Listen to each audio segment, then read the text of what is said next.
All rise, please, for the pledge.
Enjoy a couple of performances from them. Thank you.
second. All in favor? 7-0. Thank you. We're having a problem with the sound. We're working on it. Patience is a wonderful thing. So we are now going to student and community comments. We would ask that you please identify yourself for the record and remember that we will be keeping to the 3-minute limit. Thank you. I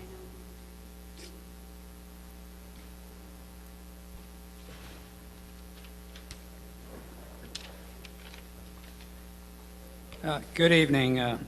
My name is James Ansel. During my long employment in school construction, I have managed, supervised, and inspected schoolwork. For the purpose of projecting 5-year future maintenance and capital expenses, I assessed over 140 New York City school buildings.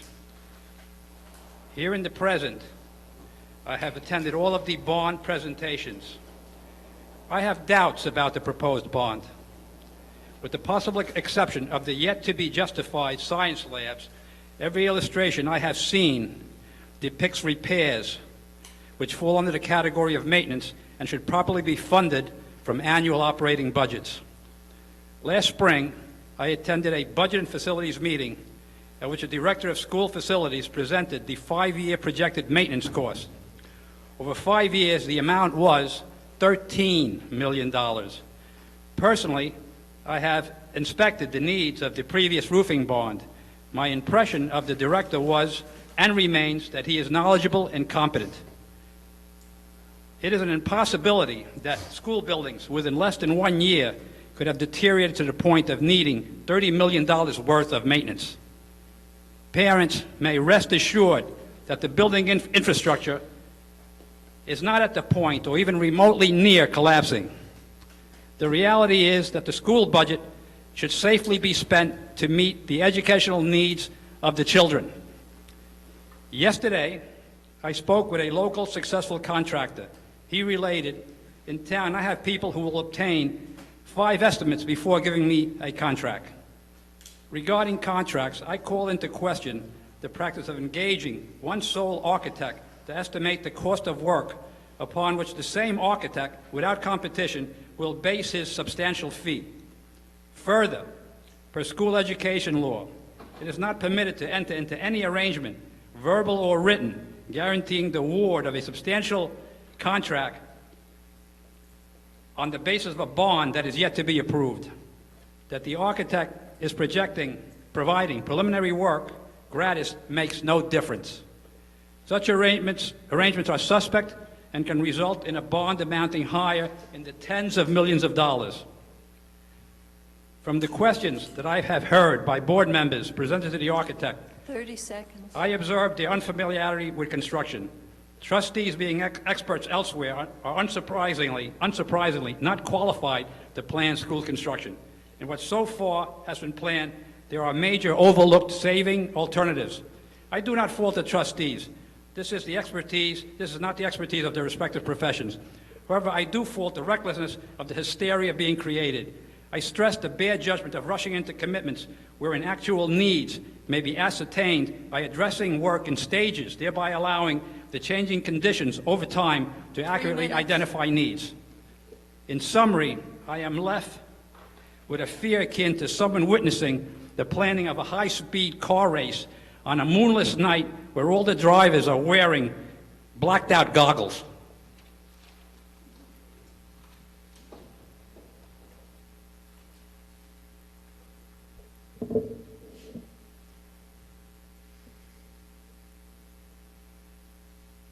Hi, my name is Josh Curtis, and I am a senior at Schreiber High School. Thank you, honorable members of the board and administration, for your careful consideration of the bond. I think it's always important to critically examine infrastructure and the current conditions of the system that we're governing when you are in government, if you want to do the job right. I want to say, however, that priorities seem a little bit off if we're willing to spend money on a bond without yearly shortfalls in educational quality in our budget being addressed. You have heard me and my friend Sam discuss anecdotes of overcrowded classrooms where kids sit on radiators and the teachers have difficulty remembering all their kids' names. You also heard Sam speak about the clear statistical evidence linking smaller class sizes to higher academic performance, especially among the economically disadvantaged. You have heard about the tightening of extracurricular activities budgets, even as many of them have just started to expand their horizons, such as debate and Model UN. It is clear that the quality of the school district is in peril. You have heard and are rightly concerned by the reports of the demographer and auditor who have said that our budgetary reserves are dwindling, even as we have seen no slowdown in the number of students moving into the district. This town, with a quality school district, strong but not exorbitant property values compared to surrounding towns, and a convenient railroad line, has, unlike other Long Island towns, retained a sense of community. I would like to make sure that that stays, and that those who move here do not find that they've been duped into doing so while the schools are on the decline. While I will be leaving this school system soon, I hope to return to this community, whose strength derives from our desire to come together and provide for everyone in our economically diverse town.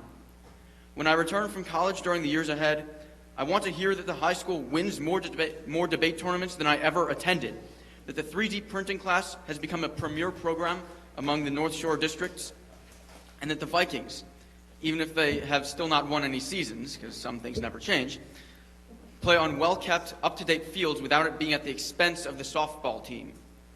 Alas, these do not seem to be in the cards in our current state of affairs. For the sake of our residents, our students, and yes, even our taxpayers, I'll be the first to call foul on the cheapening of our education. I know that you know what is right and want to help. You need support in order to do so. Thus, I'll be the first one to put my foot down. Whatever happens to the bond, the budget must be raised. I will not see promising new clubs wither because of a lack of funding. I will not see course options limited. I will not see class sizes flirt with the 40 student per class range. If this cannot be stopped without piercing the tax cap, I'll be the first to say that it's time to pierce the tax cap, or we will all suffer. Thank you. 30 seconds.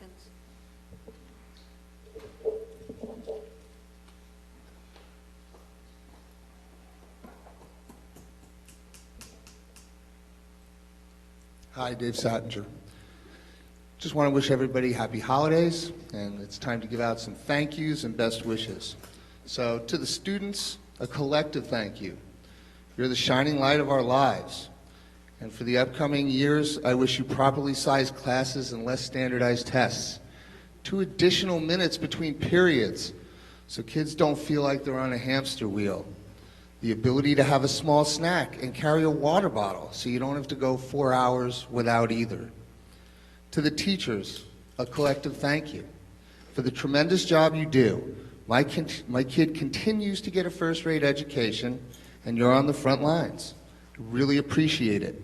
And in the upcoming year, I wish you receive the blessing of being able to teach your classes the way you want to teach your classes. A new ownership over the direction of the PWTA, and a fair long-term contract that reflects a new partnership with the citizen support to meet all the kids' needs. Educational professionals have always been a critical part of student movements for change. You can see it happening. Chants of "I can't breathe" are everywhere. Be on their side. Help them breathe. To the PWTA, thanks for having the teachers' backs.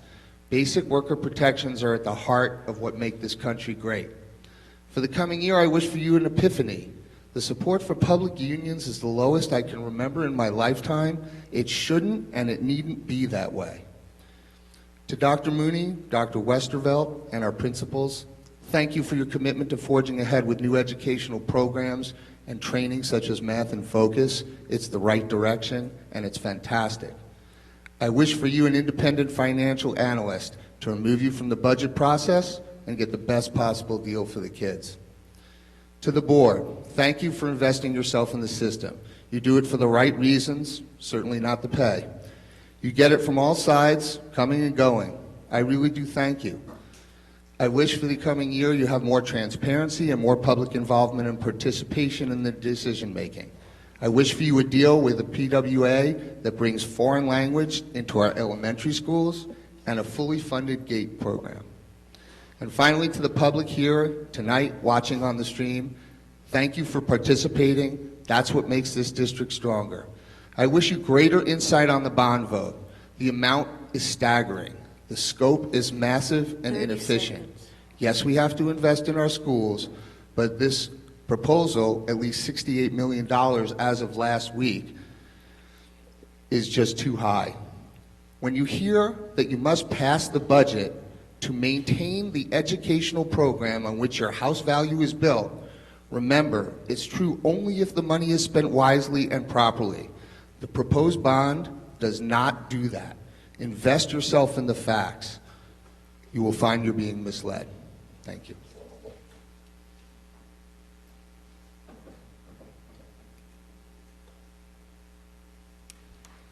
Frank Russo, and I'm getting a lot of comments from people such as Jim Ansell and from others who do work for school buildings, including former member and president of our Port Washington School Board, who have a lot of questions about the estimates coming in and the time frame and how urgent these things are. I don't get into that personally, but I would suggest seriously considering postponing the vote to May when you vote on the budget. And I do want to rescind one past suggestion I've made, where I was suggesting coming in under the cap. I reversed that. There's no point to doing that because, as Mary said at the library Monday morning, and as I realized, I just missed it, we're getting a check back from the state this year and next year for any increase in the tax levy if you meet the tax cap. So there's no point in going below it. That just lowers the amount the state gives us back. May as well stick to the cap. Don't come in below the cap. But my suggestion then would be, because of these tremendous reductions in pension costs, $2.5 million this year, within the next 2 years, my estimate will be about $4 million a year below where we're spending now. Use that money for the next 6 or 7 years. It'll total $25 million or so by the early 2020s when our bonds mature. Use that $25 million at the rate of $2 to $4 million a year to do the infrastructure facilities work that you need and that you view as appropriate, again, assuming that the comments from these other experts are taken into account and you make the right decisions. But use that $3 to $4 million a year for the next 6, 7 years, $25 million. You save the interest costs, would be a couple of million. And then in the early 2020s, 2021, 22, you get the other $40 million in bonds maturing and use the bonds then for any other major construction work where you need it. That's a way the taxpayers won't be adversely affected. The citizens of Port Washington, the residents, won't be affected. Get all this you have to balance infrastructure and the employee costs. Right now, our employee costs are astronomical. I think that's the young man who spoke.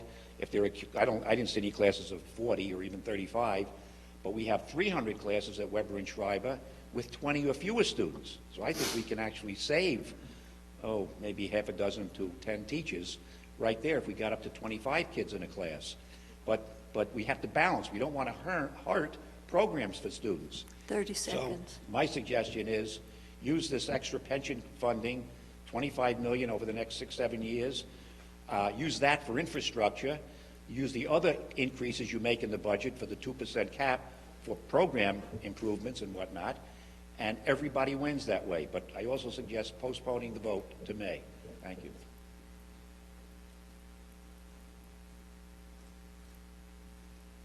If there are no other community comments at this time, we'll be moving on. I just want to welcome everyone for coming out on this really bad rainy weather night. And because we won't be having another public meeting before the holidays, I wanted to wish everyone a very good holiday and a happy and healthy new year. And now I would turn it over to Superintendent. Thank you, Mrs. Sloan. I also want to thank everyone for coming out tonight. I do have a few things I would like to update everybody on. I think there are some just really positive, wonderful things that have been happening at the elementary schools. We've had the Dancing Classrooms program come in, and a number of the schools have had their finales or will be having their, will be having their finales in the next week or so. And I really just wanted to express my gratitude to the HSAs and Hearts and to the Creative Arts Department and our principals, for everyone, and our 5th grade teachers for all working together. I know it's a wonderful program, and I think the children really had great benefit from it. As you witnessed tonight, we we had our 8th grade orchestra performing, and we have a number of winter concerts that are taking place. They started last week, and they'll be happening throughout the next 2 weeks and then into January. So you can see that our students are just very, very dedicated to that. Also, at a number of the concerts, there'll be art exhibits in the hallways as well. So if you have a chance to come out and take a look, I really urge you to do that. I guess it was right before the Thanksgiving break, our high school drama production, Almost Maine, took place, and I just wanted to congratulate the students and all the staff that was involved in making that production happen. The hard work that went into that was very, very evident, and our students really, I must say, I feel like they are ready for Broadway, but that's just me. Our fall sports season is kind of, it has wrapped up, I should say, and I just wanted to congratulate all our teams, again, for all the hard work that they, and our coaches, for all the hard work that they put into showing such good sportsmanship and playing to their best and just being just such positive representatives and ambassadors for the Port Washington School District. And the winter sports are starting, so we're going through the cycle again. I did want to bring to your attention, many people seem to be aware, but we are having a presentation tomorrow during the day, or maybe it's Thursday, and definitely tomorrow night on Chris Herron. He is coming here to talk about his, working through his demons with addiction, and he has a positive message. That will be here tomorrow night at 7 o'clock in the Schreiber Auditorium, and that is sponsored by our Safety and Substance Abuse Task Force, and some of the funding came from the bullet aid that the district received from Senator Martin, so we thank him for that, and I thank the Safety and Substance Abuse Committee also for bringing these types of programs and speakers to the district. So again, if you have some time in this busy season, please come out and support that. And I also just wanted to express my thanks and gratitude to the community, to the board, to our staff, administrators, teachers, paras, clericals, security, custodians. I hope I covered everybody. And just wish everyone happy holidays as well. So thank you very much. And I'll have Ms. Fennick briefly give us the enrollment report, and then we'll move on. Thank you, Dr. Mooney.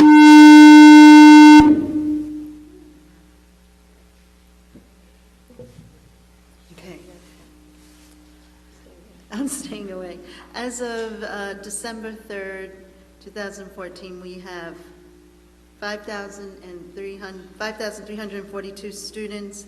We have 17 more students than we did last year at the same time. Thank you.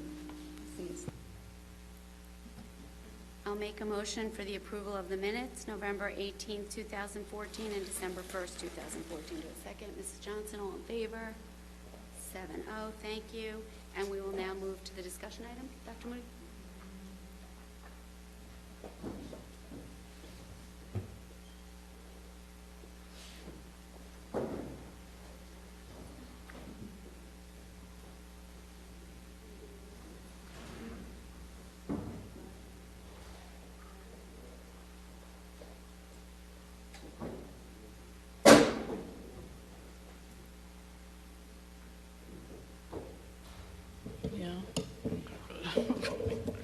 It's a little dark for me.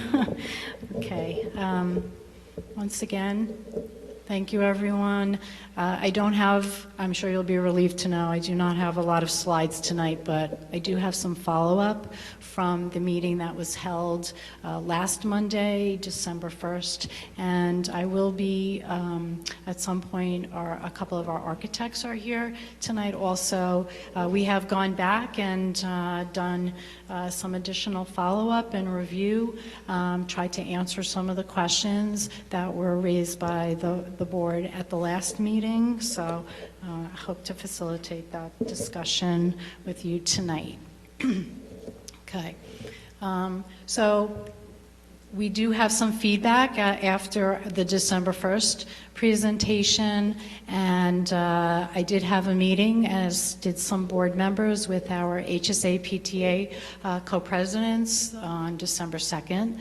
I also had a meeting with the building principals on December 4th to talk about some of the proposals that were raised at the meeting. I also had follow-up meetings with the director of facilities and the athletic director.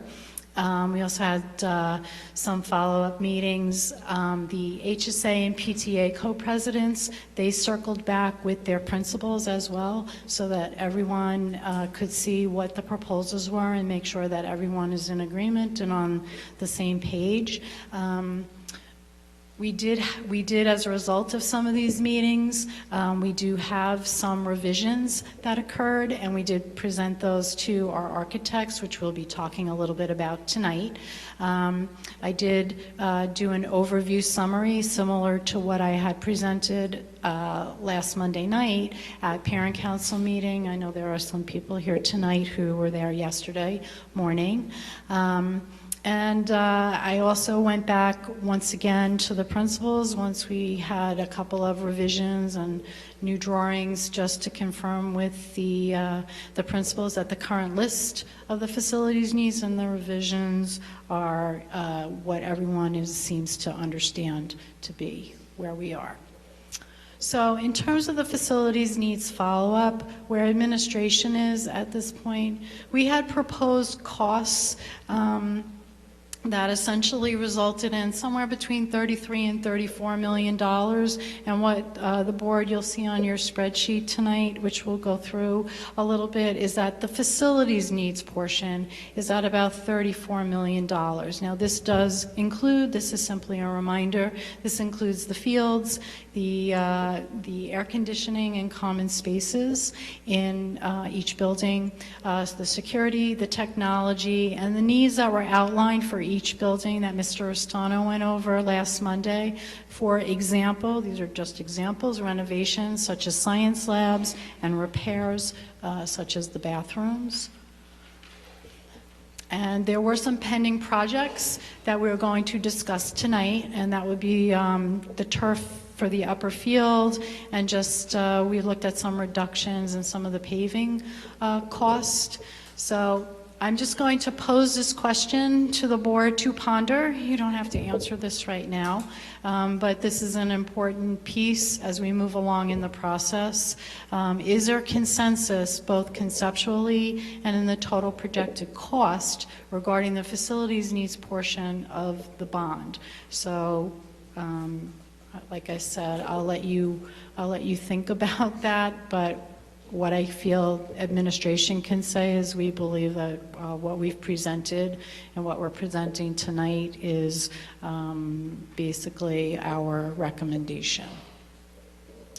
We also did follow up on the spatial needs aspect of things, and again, circling back with everyone, having a number of conversations. There are a few minor revisions here and there, but overall, the proposed spatial plans for Guggenheim, Manor Haven, Sousa, Weber, and Schreiber, we have resolved with the principals, the HSA co-presidents, the architects to the satisfaction of district administration.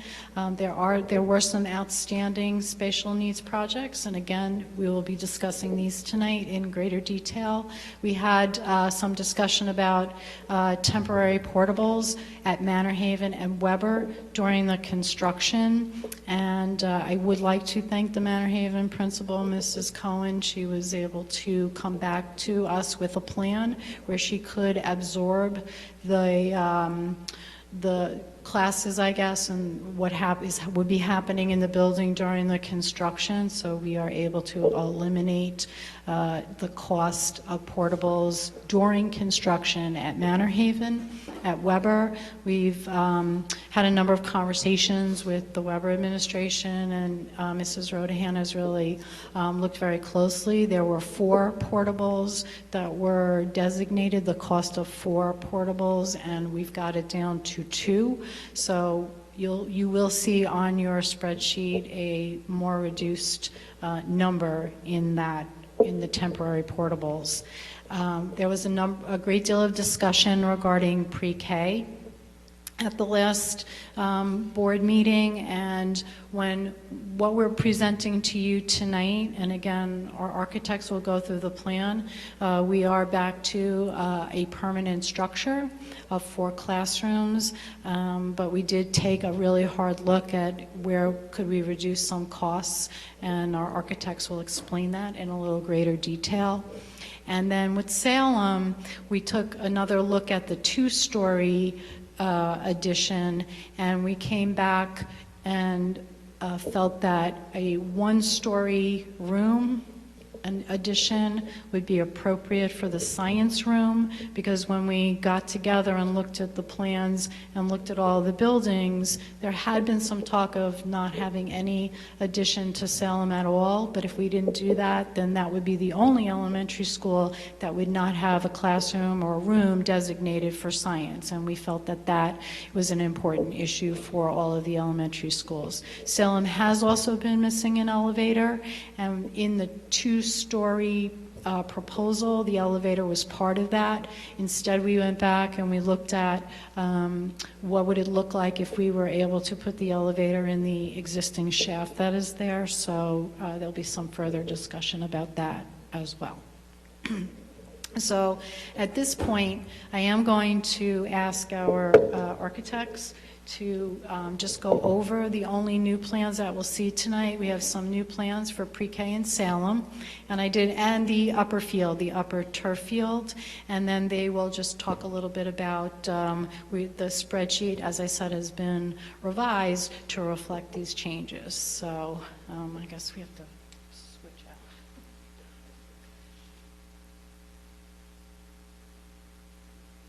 Thank you, Dr. Mooney. My name is Frank Giacchetto from BBS Architects. Tonight, we're going to go over an update of the spatial needs based on the feedback received and the communication between us and administration. We're first going to take a look at Daly Elementary School. What has changed since December 1st is we've added a pre-K 4-classroom addition. Just to recap where we were at, we also have a school elevator that will be included in the new addition, science and technology classroom.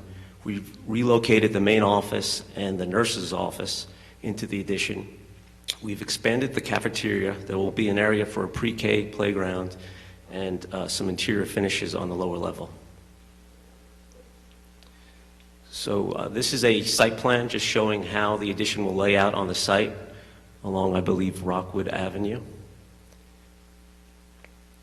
At the ground level, there has been no revisions. What you see there in the blue is a staircase that's part of the addition and an elevator that will provide ADA access. The green area to the right is a renovation of the existing cafeteria. We're going to take some additional space and move the faculty lounge up to the first floor. Right here, what we're looking at is the first floor addition. We have an entrance lobby, a secure entrance lobby. When you enter the building, you will be you'll have visual access of the main office, and directly adjacent to the main office is the nurse's office. The lower portion of the addition, the bar that comes out, is the pre-K portion. In there, you'll have 4 classrooms and a pre-K office. That portion of the addition is physically separated with a set of doors, so it could operate as a pre-K.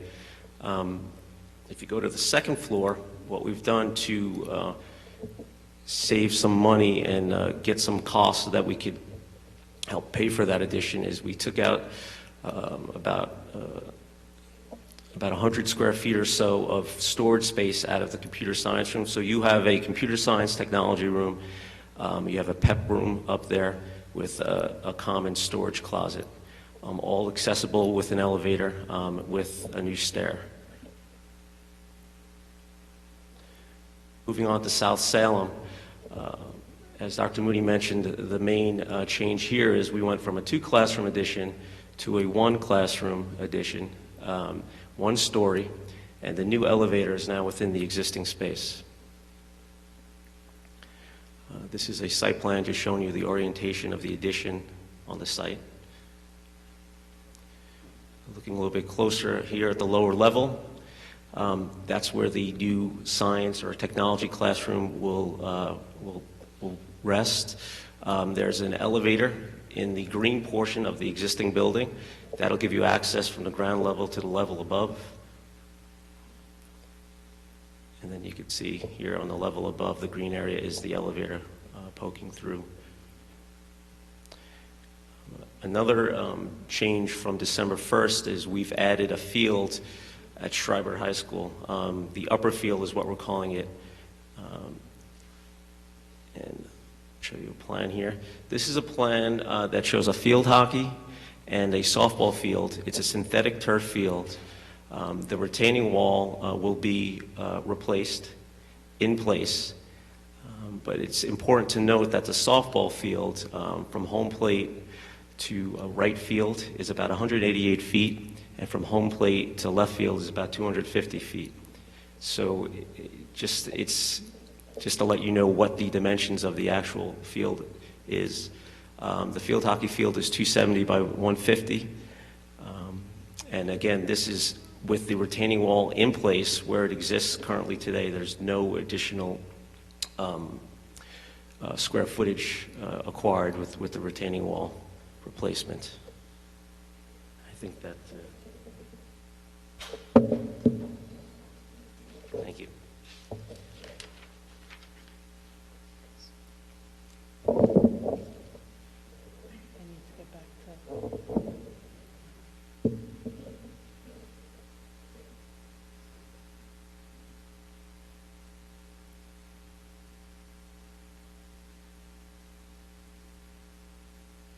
The only thing that I just wanted to say about the turf field, we swapped out some costs. So last week you heard that we would possibly put turf on the infields at Guggenheim and irrigate the fields at Manor Haven and do irrigation for the upper field. We swapped out those costs in order to have the money for the turf field at Schreiber instead. So the question really for the board at this point, and I know you need to have really more discussion, so I'm just going to give you a framework. I think we have reached a point where a consensus needs to be made regarding the total amount of the bond. Administration, we cannot really move forward with anything else until you feel comfortable with a total number. So again, while you're thinking about that, I'll give you a few more things to think about, and I know you'll revisit these. Once you come to an agreement on a total amount for the bond, the next step is to adopt the resolution. And so, there has been discussion about a couple of options. If you're able to come to agreement tonight, for example, and administration has time to prepare a resolution for the January 6th Board of Ed meeting, you could hold the vote for the bond on March 10th. If you feel you need a little more time for that, and we were to convene, we would have to hold a special meeting on January 13th, and then that would allow you to hold the bond vote. Again, these are just to pick dates, but if it were on a Tuesday, either March 17th or March 21st.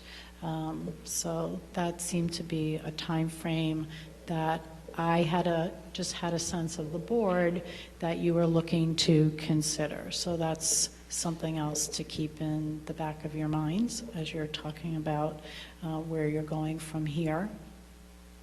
And then I'm just going to give you a little bit of a snapshot overview of the bond financing. Obviously, it is much more involved and complex than this. And I will say that Mrs. Callahan, our Assistant Superintendent for Business, can certainly answer any more detailed type questions. But this would be true regardless of what the amount of the bond is.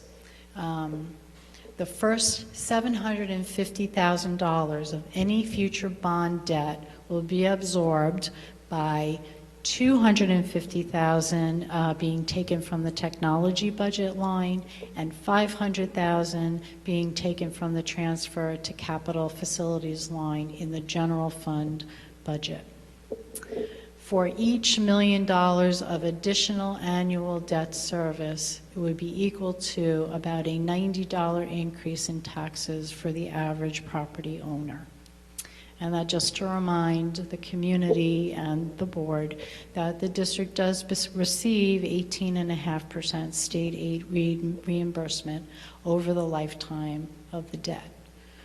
So that's where we are at this point, and I will, of course,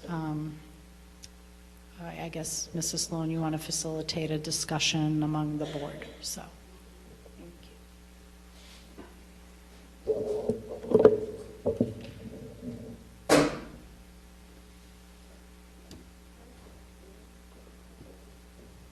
Thank you to our architects and Dr. Mooney for the presentation, and we'll begin our discussion.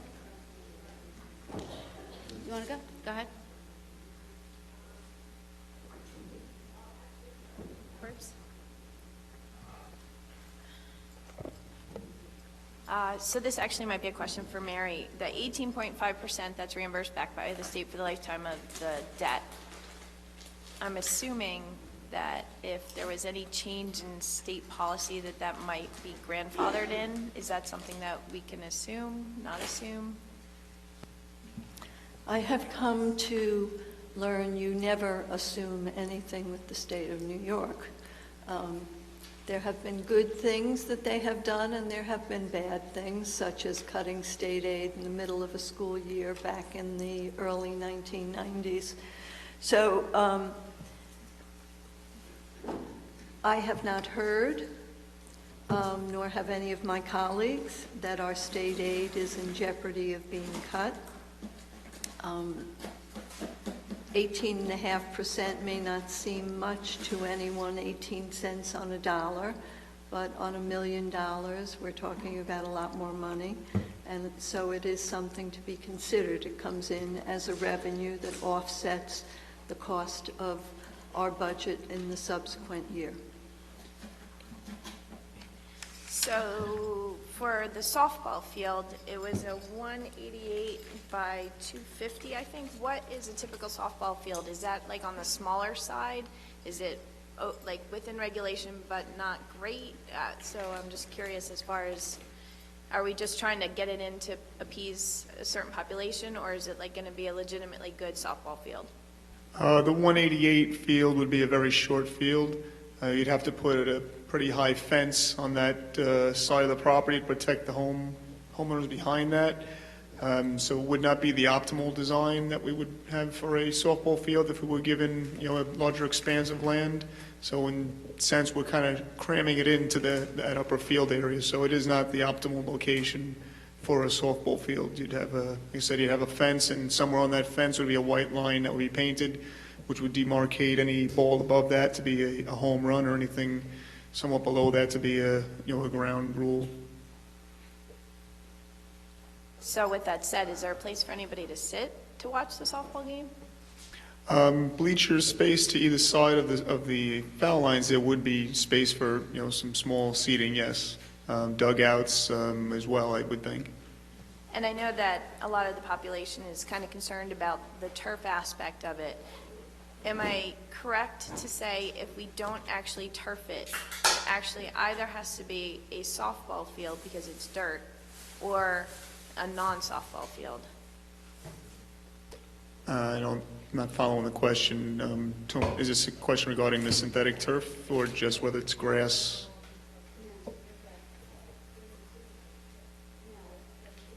Oh, for it to be multi-purpose, yes, it would, yeah, no, we would have to do the whole thing as a synthetic field. Infield would be, synthetic as well. And then going to Daly, the plan right now, is it cutting into the field? And also, does it include having to move the pre-K playground, which I saw somewhere? Oh, yeah, and this first thing, it says pre-K playground, so I wasn't sure if that was part of the plan. Is it part of the plan to move it? Is it part of the plan to redesign it? What was the playground aspect of Daly? That the building addition would encroach onto that playground area. The displacement and removal of the portables would become the new location for the pre-K playground. So in the cost for building the new addition, it would include a cost for a brand-new playground for the pre-K. The building addition, as it runs along Rockwood, would, I don't think it doesn't impact the upper fields, but it does approach coming close to that. It almost comes in line with the outer, I guess, the eastern edge of the existing pre-K classroom, so it wouldn't encroach any further than the existing building does now.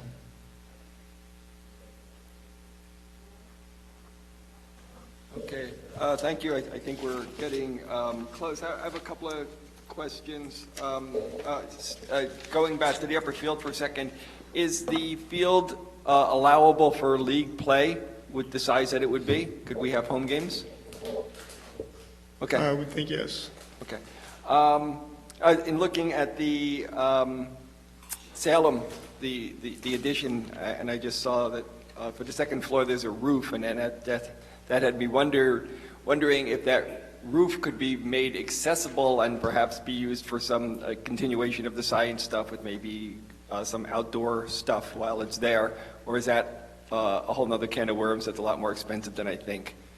Expense would have to be considered in making that an accessible area other than to mechanical equipment if they were to do, set it up for solar or other things to do some experiments on. I don't think it would take, all that much to make it a viable place for, continuing educational experience in the science room. Okay. All right, thanks. And then this is a sort of maybe a Mary and or Kathy question. The 750 that we're supposedly promised from the state to be used either for pre-K or technology, if that does come in, then we could just lower our borrowing by the 750? Okay. And I guess, and then the last question is, I know that when you do a bond, you're not allowed to spend more than 1 penny more than the bond. So, the bond has to be sort of estimated, and what's estimated is not necessarily what we're going to get the bids in. If this bond if our bids came in 3% lower, we would be at $68 million. I guess my question is, in your experience, how much give is there generally in these numbers when you finally do get the bids in versus what your anticipated costs are? The bond is going to be, put out over a number of years, 5-6 years. So in that time frame, there are many fluctuations in the economy that could affect the bidding, obviously. If it's a very busy time, we'll have, high numbers because contractors are typically have their plates full. They'll be coming to work, but they're not going to be coming at a discounted rate. If it's at a time when we're bidding some of this work and the work is kind of dried up out there for a lot of the contractors, we'll have more people, more firms with interest, and the numbers will be more competitive. So there's going to be a lot of fluctuation over the course of the bond. And the numbers that we look at, we include our escalation, we include certain contingencies, so we make sure that we're taking into account any of those fluctuations. So, you're not necessarily looking at a worst case disaster scenario, but you're looking at a very, very comfortable scenario if things don't go the way we want them to go. I would say these are conservative numbers to account for any of the unforeseens that we could anticipate, and to keep us safe that we can get through the bond with the work that's outlined in all the project scope. So if things go a little bit better than you anticipate, then we would have some extra fallout dollars that we could return or never borrow. Yes, okay. Our idea is to design anything as efficiently as possible so that we can get the projects in under budget. Each project under budget will be a tremendous thing, and then of course at the end there'd be a surplus. that you can, do as with you need for the district. Right, and I guess like, the question then for us is, if I guess I'm assuming we're not going to have other projects that we will throw in. If there's leftover money, we will just not borrow it, or we will return it? Is that where we're headed? Okay, thank you. Legally, it must be returned to the taxpayer or used to to pay down the debt service. It cannot be used for any projects that are not delineated in the resolution. Right, and we're not having a B list, so there will be no projects not delineated as we speak. That's the point I was getting at. Thank you.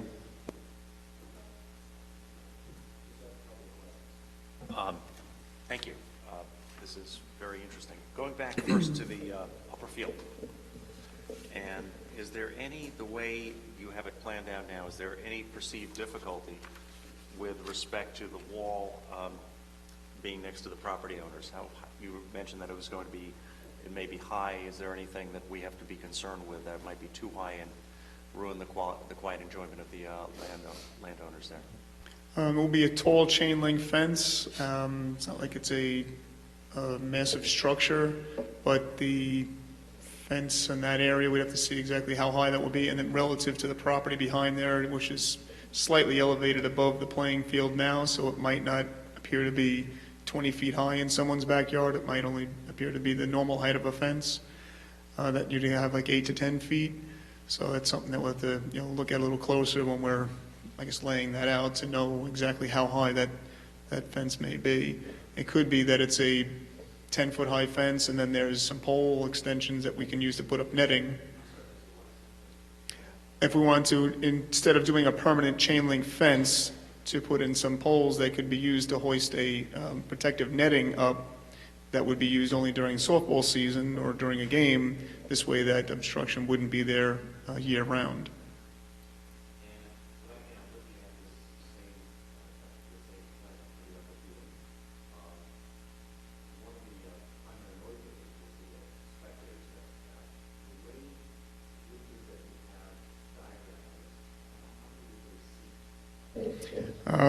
For softball game, we'd probably look to have 50 or so seating on either side.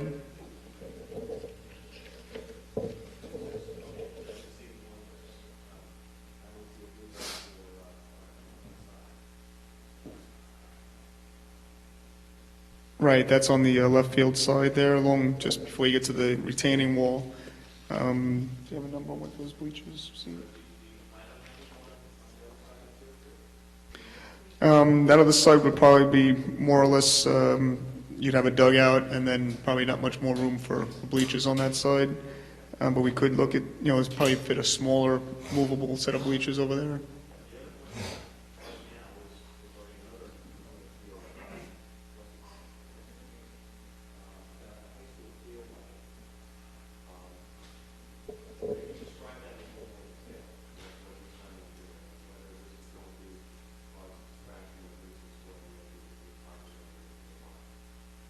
The field lighting, it will be 4 poles. Currently, we do have the conduit run underneath the turf field in anticipation of those light poles being installed.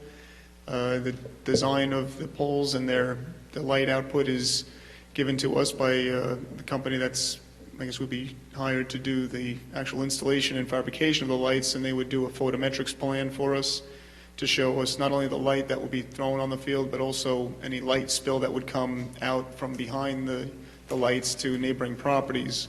By code, they're required to keep that to a minimum. Any light spill off the property line has to be identified in their photometrics, which would get reviewed. And so there wouldn't be an enormous amount of light spill due to the design of the lights themselves.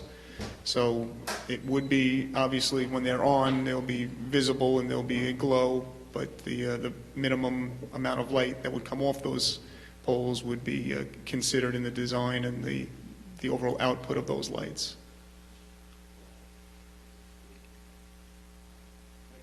Welcome. Thank you.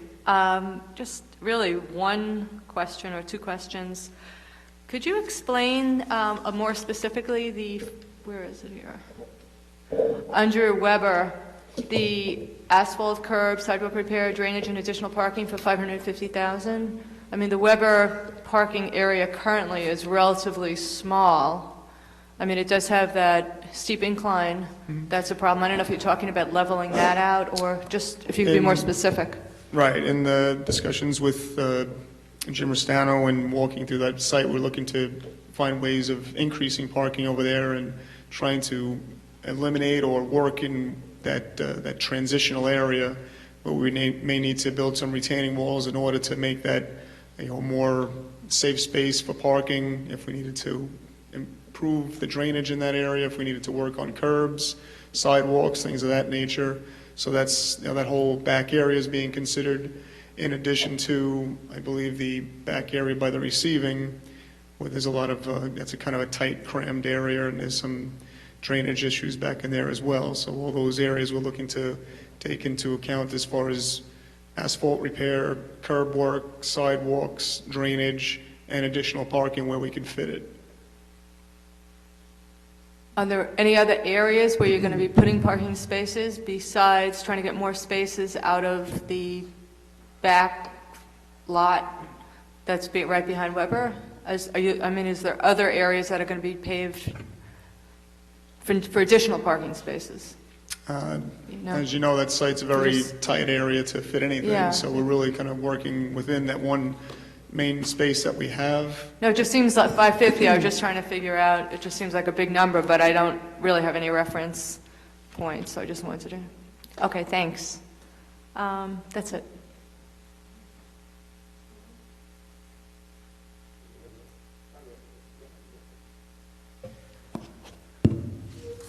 Hello, everybody. I'm afraid to get too close because I saw it happen before. Okay, well, just one question for you guys about Daly. Well, actually, a question it's about the soccer fields at Daly. Like, it looks like every time I see that when they go down the street, it looks like it encroaches on one of the fields. And, I mean, is it encroaching on one of the fields? Every time every time I look at the overhead here, the satellite view, it looks like it is. I think that Jim or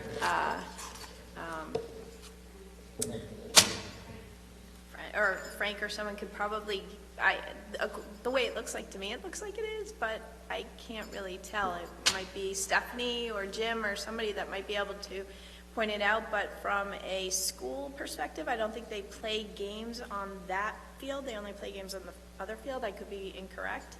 So it might only be impinging, as far as the school's concerned, on one field. That really would affect it. For the soccer club, it would be a different story, but for the school's aspect, they really only play games on the field closer to the street. So I'm not sure.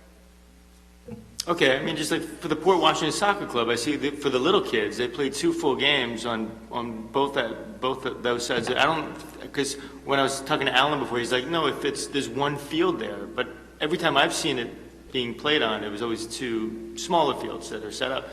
It looks like it goes right into it. I'd hate to lose a field for those kids because it's busy all weekend, right? I mean, that I've seen. And the softball guys, too.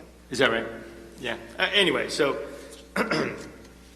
I'm still perplexed why we don't, it's the same price whether you go on the same, whether you use up real estate linearly or whether you build the second story, and I still don't understand. The only answer we've heard about why you wouldn't build 2 stories, one above the other, for those 4, two pre-K rooms above and below 2 pre-K rooms, was because they just like to have kindergarten kids all on the same floor. But to lose a field, I think, would be an interesting thing to figure, whether or not it's worth that trade-off. We can talk about it another time, but I just want, that one was clear. You want? Sure. I just wanted to answer on the pre-K piece. I think from an educational, pedagogical perspective, it's better to have the classrooms on a one level and, connecting to each other. It's better for the programming. That's where administration feels on it. I don't know, Dr. Westervelt, do you want to add anything to that? No, I agree. I think having little children go up and down stairs, it takes them quite a while to do everything at that age, and so having them, all connected and on one level, I think is the way to go. Plus, I do think just for the program itself and the teachers interacting with each other, it makes for a more cohesive program when they're on the same level. But since we're moving softball up to Schreiber, maybe softball will give us back a field at Guggenheim, so maybe we could play over there. Okay, so I really do appreciate Dr. Mooney trying to give us some things to think about. And when I listened to what she was asking us to do, the first question was, are we comfortable with the needs section? And I have to tell you, what Mr. Anselm said brought me back to the days we were looking at Jim's list, and it was about $11 million. And then when we came time to talking about a bond, it ended up being 30. And I would be very interested in understanding, going back and figuring out what was the 11, how to get to 30. We also, last year or this year, approved a $5 million efficiency bond or project or whatever that's called, which is essentially, it's a borrowing that we're doing, and it's supposed to get paid back through efficiencies on the equipment that we buy. But that's a lot of money that we just signed up for. And then also there were things in the budget that was, in the bond that we authorized and that the town voted on for the roofs that included other aspects of it. So now that we have our December 1st numbers, where we have actual line items for different projects at each of the schools, for me, the question, trying to get to that understanding of, am I comfortable with this needs number? Yeah, I could be, but I'd really like to, now we have, I think, most of the information that I would need, or we would need, or hopefully we have most of it, to just understand why exactly this is, the needs. And again, I said, there's always this sensitivity, it seems, being on the board, that administration recommends, and then if the board, has an issue with that, like it's insulting to administration, but it's not intended to be. I just want to understand these things since the question's been posed. The other question was, is there a consensus for the board on the total size of the bond? And that's another issue for me, where right now it looks like we're going to be able to come up with a schedule of borrowing. Ever since the beginning, when we talked about the bond being a large number, and realizing that the other bonds that we have are not going to be paid off until 2022, we've been trying to structure this so that it's a minimal impact to the community in terms of taxes. So now is the time where it's very difficult. So administration is saying, hey, we can't do anything. We need to hear from the board if there's a consensus on the total amount. I feel like I can't give an idea whether I'm comfortable with the total amount of the borrowing until I see how we're going to, now that we have some much harder numbers than over the last few months, how are we going to get from here to there with the actual, and tonight was great because we're talking about where are we going to get the money to pay for the initial servicing. We've talked about bands, and that's great. That will get us out a couple of years in terms of not having to pay principal and having the money to pay for the first few years without taxing, without the community seeing taxes.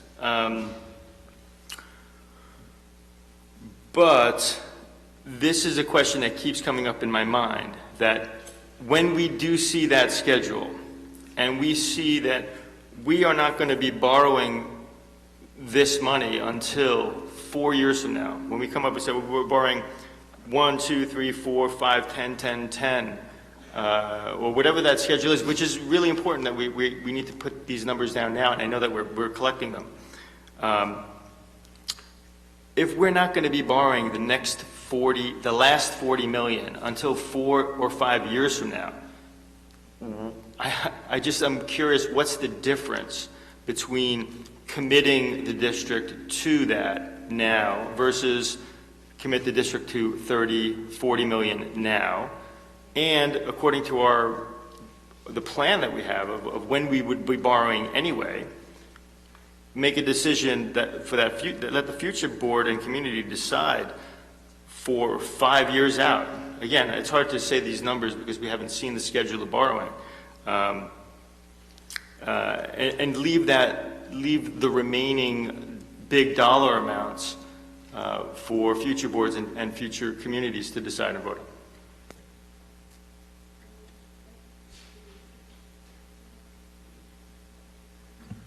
Thanks. I think Stephanie is back there. On the softball field, I'm looking at a website where the dimensions call for high school 200 feet as anywhere from 200 to 225. So outside of potentially the first 15 or 20 feet off the right field line, the dimensions would certainly comply, and I don't think at 188 versus the 200 that we're that far off. And as you say, if there was a 5 or 6 foot fence there, you would theoretically approach the 200-foot limit anyway. Stephanie, do you see any reason that that's an issue to worry about?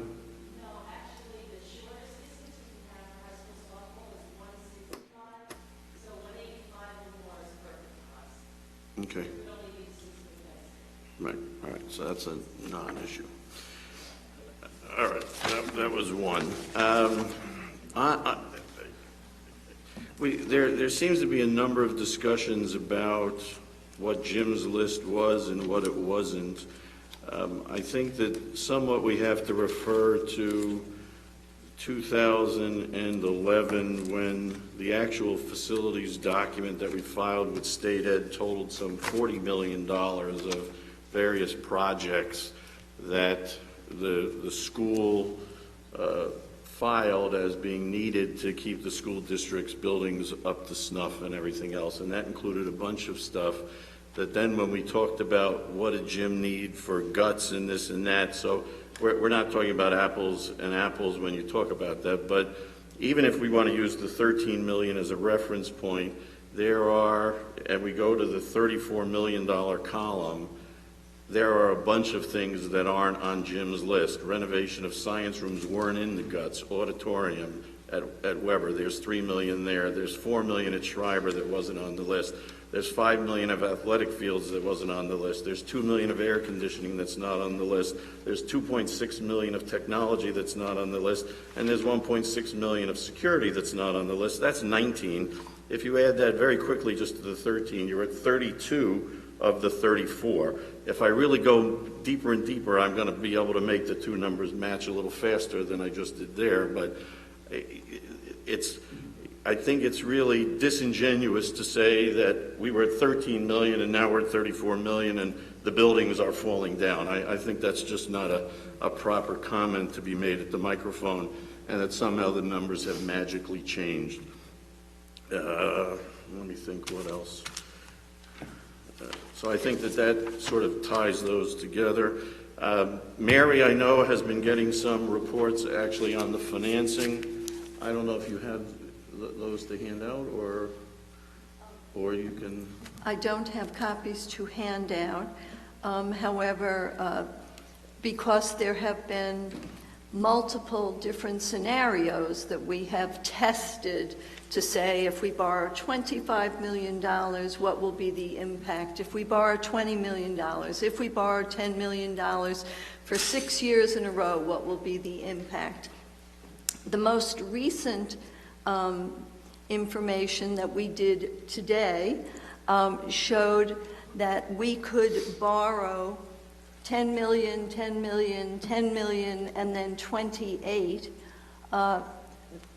The effect, the net effect, the best net effect so far, if I could say it that way, with an assumption of $68 million, because it's the number we've been tossing around, would be that in the year 2020, there would be an impact to the taxpayer where we would be paying approximately $2.5 million in debt service.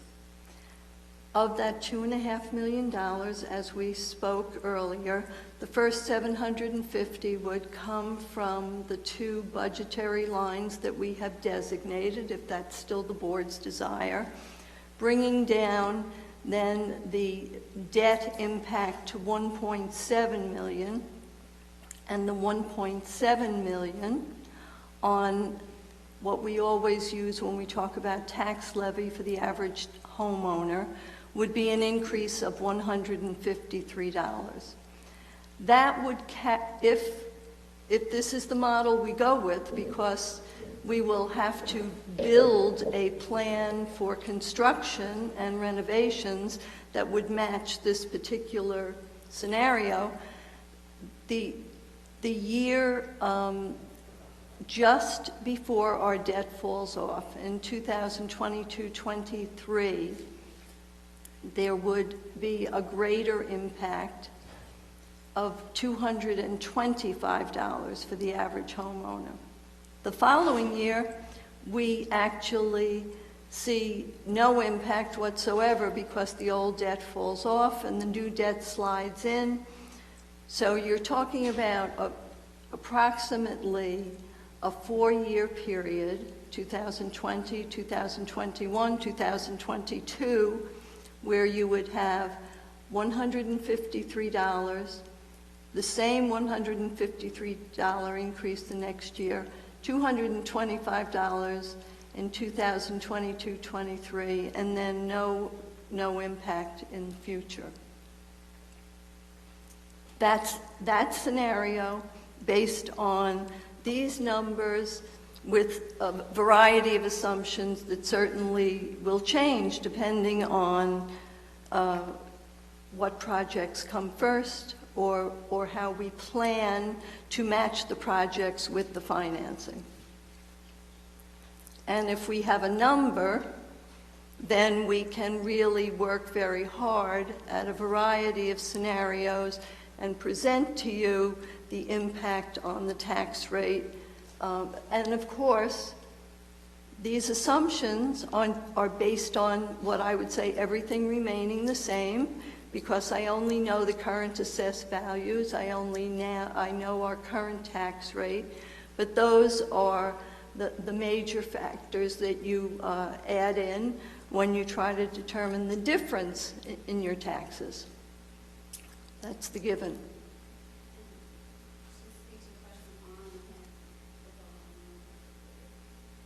Well, I'm legally not allowed to borrow now. I'm not allowed to borrow even after the community approves. Well, the difference from my perspective is that this board has done all that work. And you are simply saying, if it's your decision, we don't feel comfortable with that great an amount of money, putting that to the taxpayers. But what you will be doing is having a future board have to go through the process all over again and have another vote. If you only authorize $25 million, you'll have to decide the $25 million in projects you think are the most important, because then that will be all the taxpayer will authorize. We can't just say, and in 3 years, a future board will simply borrow another $25 million. You have to have the authorization from the community for the total amount and the projects. Now, obviously, as has been spoken before, if the demographer's numbers aren't realized, no one is going to expect you to build empty classrooms and just leave them there. But if you don't authorize the baseball fields now, that won't happen in 2 years. So it's the decision of this board. You have to feel comfortable I can tell you only that I came after an $87 million bond had been defeated because certain people got up at a microphone and said, and I can build it for you less, and it created dissension, and people voted down that bond, and then the community lost the benefit of an additional 10% in state aid. So it's a heavy weight that you have, but I'm trying to just give you the little bit of history that I do have and let you see the amount of work you have done and what you will be asking a future board to do all over again if you choose not to do this now. Yeah, just to follow up on Mary's last point, I lived sitting up here through that previous bond, and we had done, just like this, a tremendous amount of work, and had come up with what we thought was reasonable at that point, $87 million, to build a lot of what you see here at Schreiber and Weber. Two board members at that point put forward what they called the common sense plan at the time and claimed that they could build everything we needed for $35 million, and then ran a slate of 3 candidates who were actually very opposed at that point to the $87 million. And the conclusion was that you couldn't build it for $35 million, and that we ended up adopting a $68 million specially engineered, or whatever that term is, Larry, that you like to use, value engineered, right, to the point that we just replaced the roof at Weber that was value engineered so well back in that bond. And so, as Mary pointed out, we lost the benefit of an extra 10% of state aid on the $87 million. So it doesn't take a high degree of mathematics to see how much closer those two numbers really ended up being, and what more we would have gotten out of the 87 for the entire school district. So this is sort of a little bit like that, that we're going to be sort of standing there with no clothes on soon, and we're going to have kids showing up at the door, and we won't have space and everything else. And so you either step up and count for it or not. And so I don't like the idea of then making some solemn-esque decision of going down this list and saying, well, we're only going to do this, and you're all out of luck if nothing else gets done. I don't think that solves the long-term needs of the district. And so we've built in as much of a variability as I think we can, sort of in trying to construct a borrowing that minimizes tax impact. At 15, 16, nothing. 16, 17, nothing. 17, 18, nothing. 18, 19, nothing.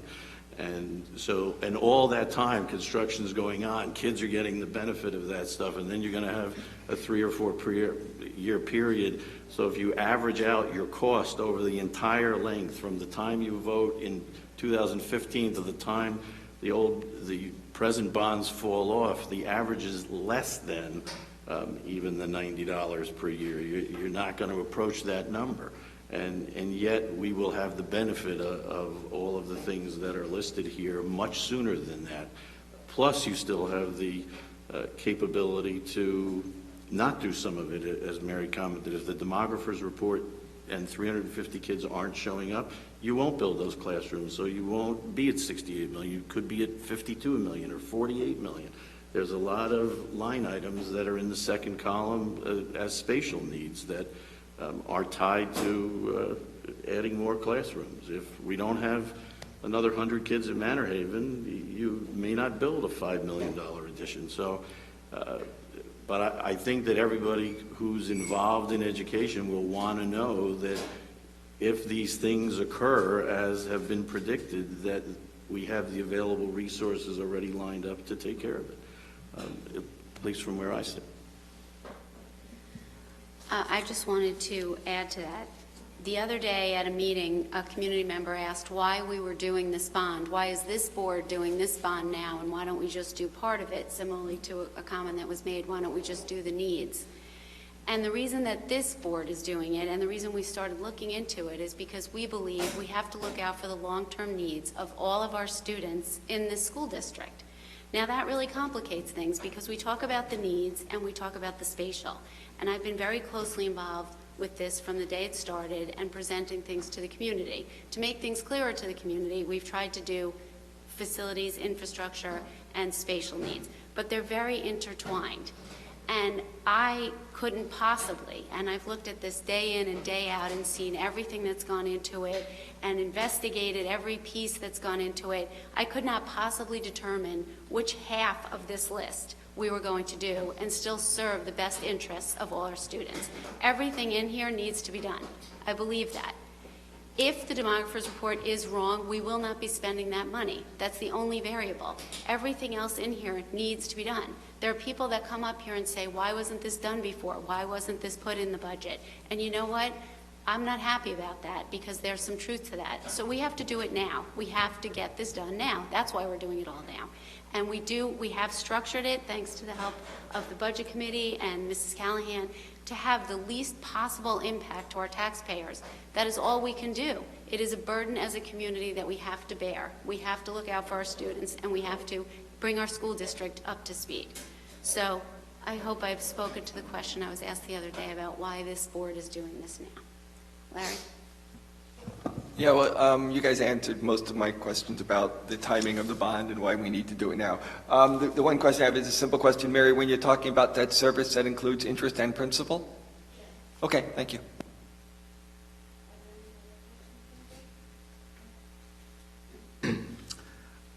In my mind, there seems to be some confusion about whether we do all of this now or we do it in two parts or we do some of it later.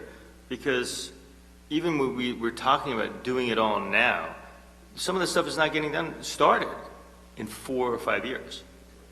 So, and when kids are going to show up with no clothes on or something at the school, right? What you're saying? No space. No space to go in the school. Sorry.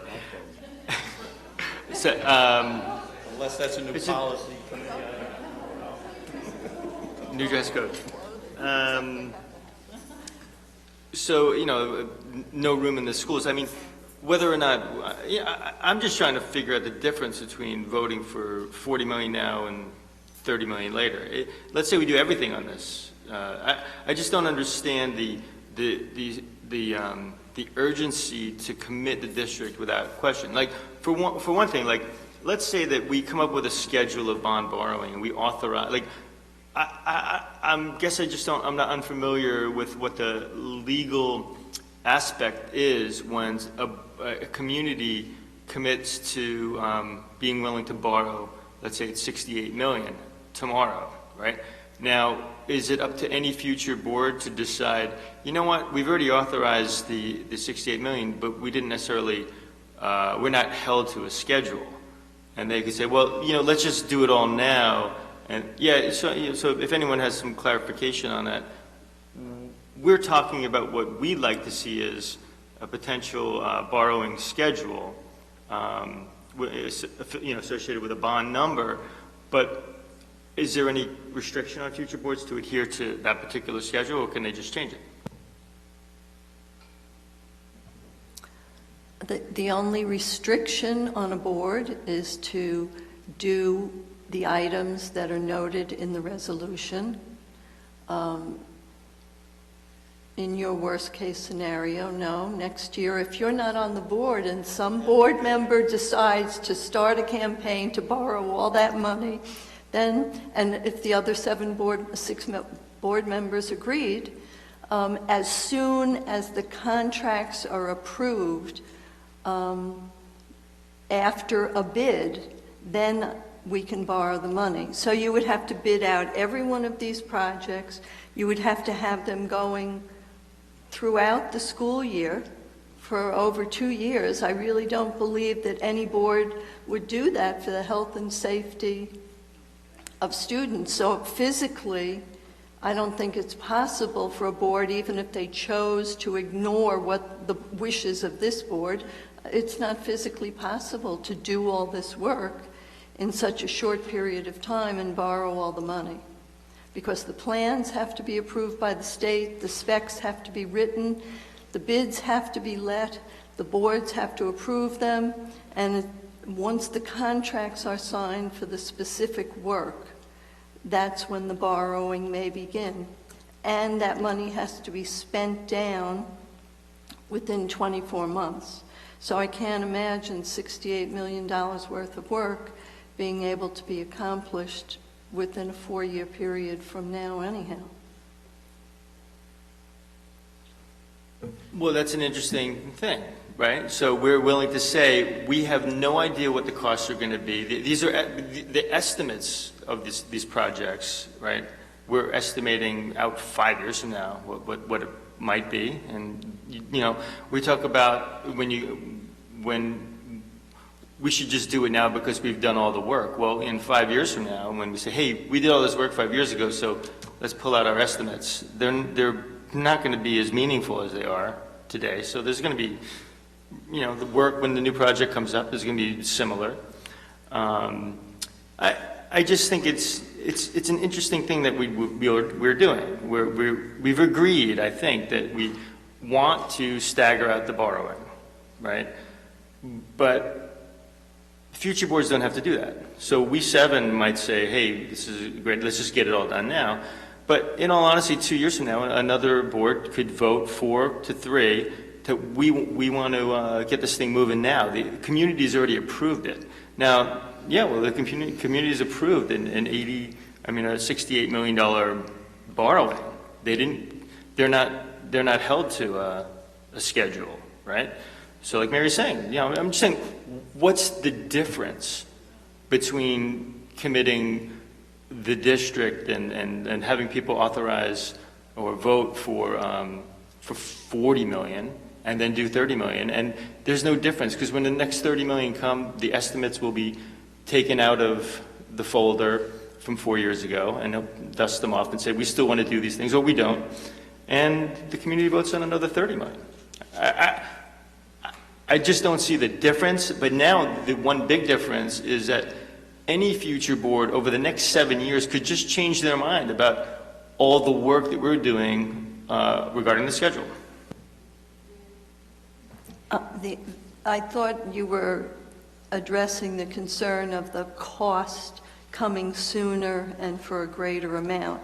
And in that regard, I was going to go back to Mr. Russo's statement that there's always the potential, as many people seem to think, that the cost of the teacher's retirement system will go down. And if that is the case, the monies that the district saves in that area can also be applied, if the board so desired, to the debt service cost. So if a future board did borrow all the money at once and it was going to be an extra $500,000 a year, if the teacher's retirement cost goes down, that money could be applied rather than it hitting the tax levy. So there are many, many things that can happen, both good and bad, in the future. The question is, I think, really the will of this board and actually the will of this community, because the board is going to make a decision to adopt a number, but the community is going to vote to pay for that number. And it is our role to let them know what we think are the concerns, and theirs to tell us whether they think they can afford it.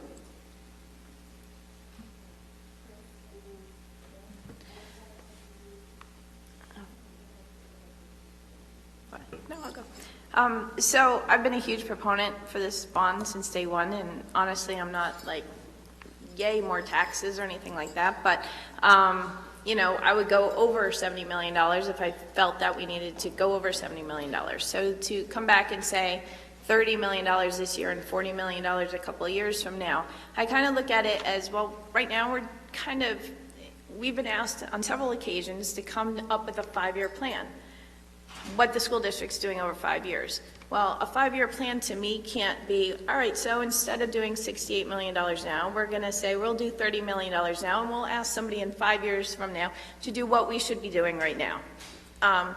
My opinion is that to go through this list that we just wean down from a huge number to a slightly less huge number and say, all right, well, you know what, we don't need to expand the Schreiber cafeteria, even though everybody has said the Schreiber cafeteria needs to get bigger. But the stairs right outside the Schreiber cafeteria, which are crumbling, now need to get fixed. So in 5 years from now, we'll pass a bond to expand the Schreiber cafeteria, but now we have to fix the stairs, which would have been part of the expansion of the cafeteria.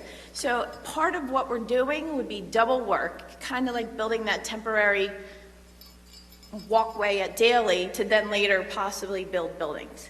So I don't see going through this list and saying, yeah, we should do this and not do that. And 5 years from now, well, hopefully when that piece of Weber roof falls from the other side, well, that's when we should do the Weber auditorium or something. I don't see like enough in this that we could pick out and say, 5 years from now, let someone else bother with trying to pass a bond. I just don't see it. Well, can I just respond to that? Is that okay? The thing is that we are doing that. We're picking and choosing what we're going to start first. And these projects are not going to get, some of the projects are just not going to get started for 5 years. I'm not even arguing at this point that everything on this list should get done and that these are the right prices for everything. I'm just saying, what's the difference between, we've agreed that we're going to start it later and schedule it. I think we've agreed that, but that was the plan. The only thing that doing it in let's say we do 40 million, 45 million, you can start all the projects that we wanted to for the next 4 or 5 years. The only difference in my mind is that a board in the near future could not decide to just change that and say, we want to just start everything right now, unless they go to the community, and then they can do that. But I mean, that's the only difference that I see, is that by having a lower number, again, I'm not arguing for any particular item or the price of any particular item. What? That's the point. That's the part of it. Which ones would you pick? We have to pick them now anyway. We have. No, but we're picking an order of starting them. Yes, we are. That's what we talked about. We're having an order of when we start each project. Otherwise, you have to borrow everything now, right? But that's the next step in this process. Yeah. The other thing you're forgetting is that the members of the community that support this, which is a very large number, support the bond in its entirety.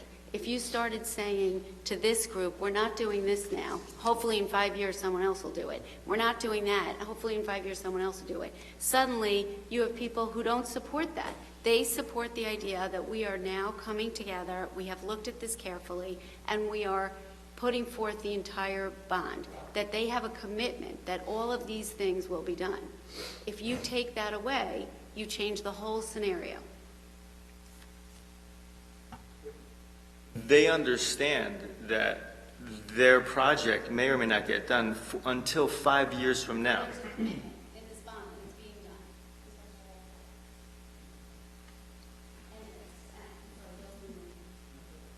done. A couple of comments, and I think we're all dancing around certain issues. The fact that, first, I don't really want to commit to a number per se. I'd like to commit to the things that should be done. I think that's and work towards it. Whether this number is a guide, agree, and that's what we've been doing. And I agree with just about everything that's here. And everybody on this board can probably have the same. They could pick out one or two things, but that's the essence of what we're working through, which is a compromise and see what most people will support. The thing also is that here, once we also have seemed to forget that if we authorize this, or the community authorizes this, if we authorize only half of it and then go further down the road, there's a timing element here that pushes everything back another couple of years, and that's something that people aren't really considering. For example, if we did a $30 million bond and ate that up right away, and then we said, hey, wait, we need the other work that's done, we then have to submit the plans again, we have to start from scratch, and we have to do it again. So that's also putting additional delay, and that's why the last bond that passed resulted in some shoddy work, or the work because the money wasn't authorized. Here's some other issues. And I apologize for this, but Mary, I'm going to disagree with one thing that you said because, and some people in the audience said this, and that is that right now we have a situation where the pension fund has been doing very well, and in 6 or 7 years, that could result in future reductions. We can't plan on that. That would be a 12-year boom, which hasn't existed since this country was formed. So economically, that doesn't work unless there's some really pump priming mechanisms going on, which is not likely to happen. So I think that's something we can plan for. We can't anticipate that. That would be poor economic planning or forecasting. So from my perspective, I think that if we think that these projects are worthwhile and should be done or need to be done, and I do feel that way, we should authorize those projects that should be done. Thank you. I just want to be clear because there seems to be confusion. That's what we've been working on since last May. Now we're at the point where we have to start getting it together for a resolution on which we can adopt. So all of this on here is what we've all been working on, and I have been soliciting input from all of you of where we are, should include all of everyone's concerns, questions answered. There might be some things, as you said, that people have compromised on, and then that equals this number. This number is where we have to go from to then do the final step of exactly how the impact will be to the taxpayers, our best scenario. So we have to conceivably leave here tonight or our next meeting and put it off. That's how it has to work. We have to have a number, and then we have to go to the next step of figuring out the financing. I would build it the other way. But we can't. We reach the same point. The one other thing that I think... Bill, excuse me just 1 second. You are not the people who have been spending all this time with the various scenarios that now actually have to pin it down because they've floated things around. Now we're at the point where we have to determine for sure this is what it's at.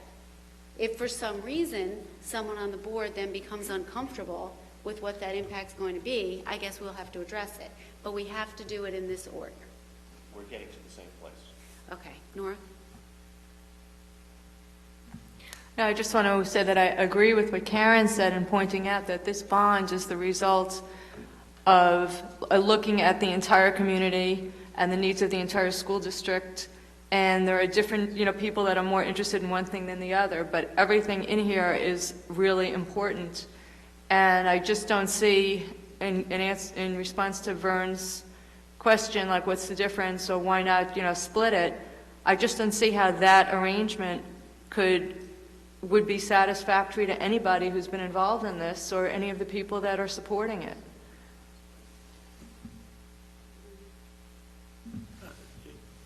I think one of the things also that goes with this is that by doing the entire bond, you build in the flexibility because of the legal component that goes with this, that if we split it, Mary and Bond Counsel will write a resolution that specifically lists the projects that have to get done with whatever the first borrowing is. And that immediately means everything that's been left out can't get done. So, for example, if you look at the timeline that you vote in March of 15, and the architect's drawings take 6 months, give or take, State Ed has now reported, or other districts have reported, that the backlog instead of 6 months is now up to 9 months to a year. If it goes to the high end of that, we won't be out for bid until the middle of the summer of 16, which means you lose the summer of 16 for construction. So that cascades through. But even at that point, if you only have certain items, so for example, if you've left out certain spatial items, but the spatial stuff comes pouring through the door, you can't build the space because it wasn't in the resolution that you voted for $40 million or $30 million. Or if you don't have the other items and the spatial stuff was in there, but that doesn't materialize, then you can't legally do the other stuff because you would have allocated the money in that resolution to the spatial needs. And so by splitting it, we lose every flexibility possible to do whatever pattern of construction best fits So we've tried to optimize in the planning of it to a certain degree, borrowing with the least tax impact to the taxpayer, providing the maximum flexibility to the construction that allows for changes in technology, changes in what you might do as you do the science labs over a certain amount of time, or however that lines up. You will be able to adjust how you're spending the money moving along the timeline so that you actually optimize those dollars and optimize the plan against what we actually experience as a community. To Bill's point on the pension fund, it should not be looked at as some nirvana for us. We are minus in the budget. The $2 to $2.5 million reduction that we will get, depending on whether it's 13 or 13.5%, will plug part of that minus, but we are still in the negative at that point. For us to save $4 million would mean it has to go down another 4%, which would mean it would drop below 10, and the normalized rate of the pension contribution over the last 50 years, I believe, is 12%, based on, I think, some report that's in the file cabinet. So we might have another 1% or so to go. Yes, it's tied to a whole bunch of other things. Everybody you listen to says within the next 2-3 years we will possibly experience some type of recession or not, which would mean the stock market returns won't be as nice as they are now. If they even normalize back down, then the rate of return of the pension fund will not be double digits and not 13, 14, 15% like they earned last year, which is what has pushed this reduction. And so we may gain another 1 or 2%, but just as easily in one of those years it could go roaring back up to 7 or 18. The article in Newsday this past week clearly points out that there are increased number of retirees and a greater pool living longer, thus straining the system at the back end. And so even if the rate were to go down, it will be blunted in its actual net reduction because the payout at the top end for new retirees and increasing numbers of people living longer will pull money out faster. So there will be some equilibrium met there that is probably closer to the 12 or 13% where we're going to end up now. So it will not just provide year after year this sort of waterfall of money. And so I don't think that we can take that into account and just plan on that paying for part of the funding of this. I think there are a lot of 0 years, and then there are 3 or 4 years where we're going to pay, and then it disappears off entirely because the two $5 million line items replace each other, and then you've got all of the stuff that we're looking to do that includes a tremendous overhaul to the entire district.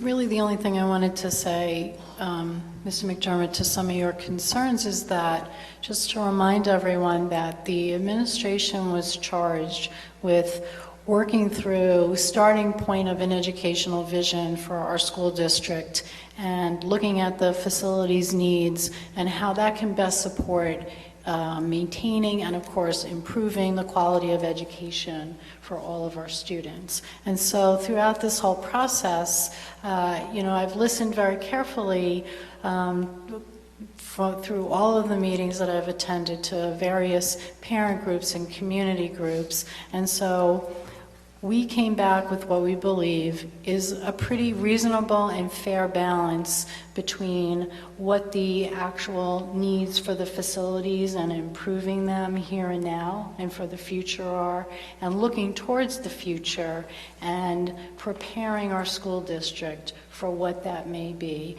And that I hope that you would have confidence that we have done our due diligence as we should, and that when we bring forth a recommendation to the board, that we have given very careful consideration to a variety of factors. You made a very fair point at the last meeting to circle back to principals and to HSA presidents and all of that, and as a result of doing that, we even came back with some changes to this because we were able to refine it down even more. So I believe, from the administration perspective, that we are in a very good place in terms of what we're presenting for your consideration. That Mr. Ostana, we've really looked very hard, and he's looked really hard at, his list and balancing all of that out.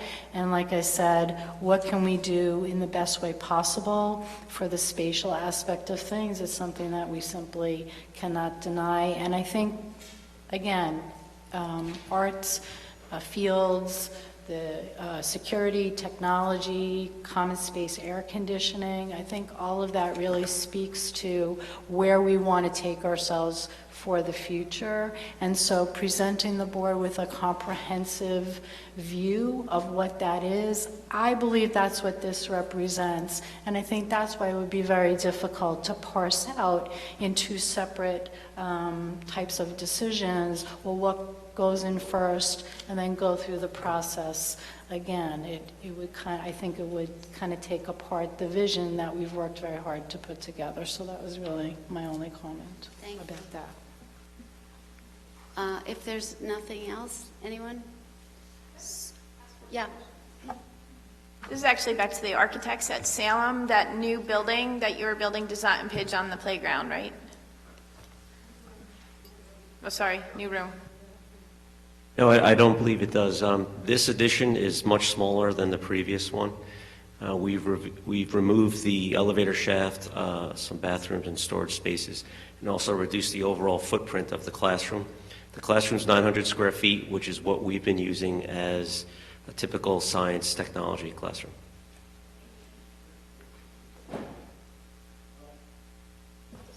Has there been any change to the Sousa plan? Because I noticed the number is slightly different than it was on last week's sheet. No changes to the plan. The number has increased because Sousa has 2 science technology classrooms due to their enrollment. Okay, that makes sense. Thank you. I just want to mention, Mr. Hohauser pointed this out to me, we've discussed it a lot amongst ourselves and at various meetings, but I just want to say it tonight for the record, that the number for the turf is in the bond and will be in the bond for the resolution. But we are going to continue to do our due diligence and really research the safest option for our kids before we determine that it is in fact the turf we have been using. But because that is the higher number, we feel safe that we can do that and still take our time in doing this research because it's a very important issue. So I just want to make sure everybody is aware of that.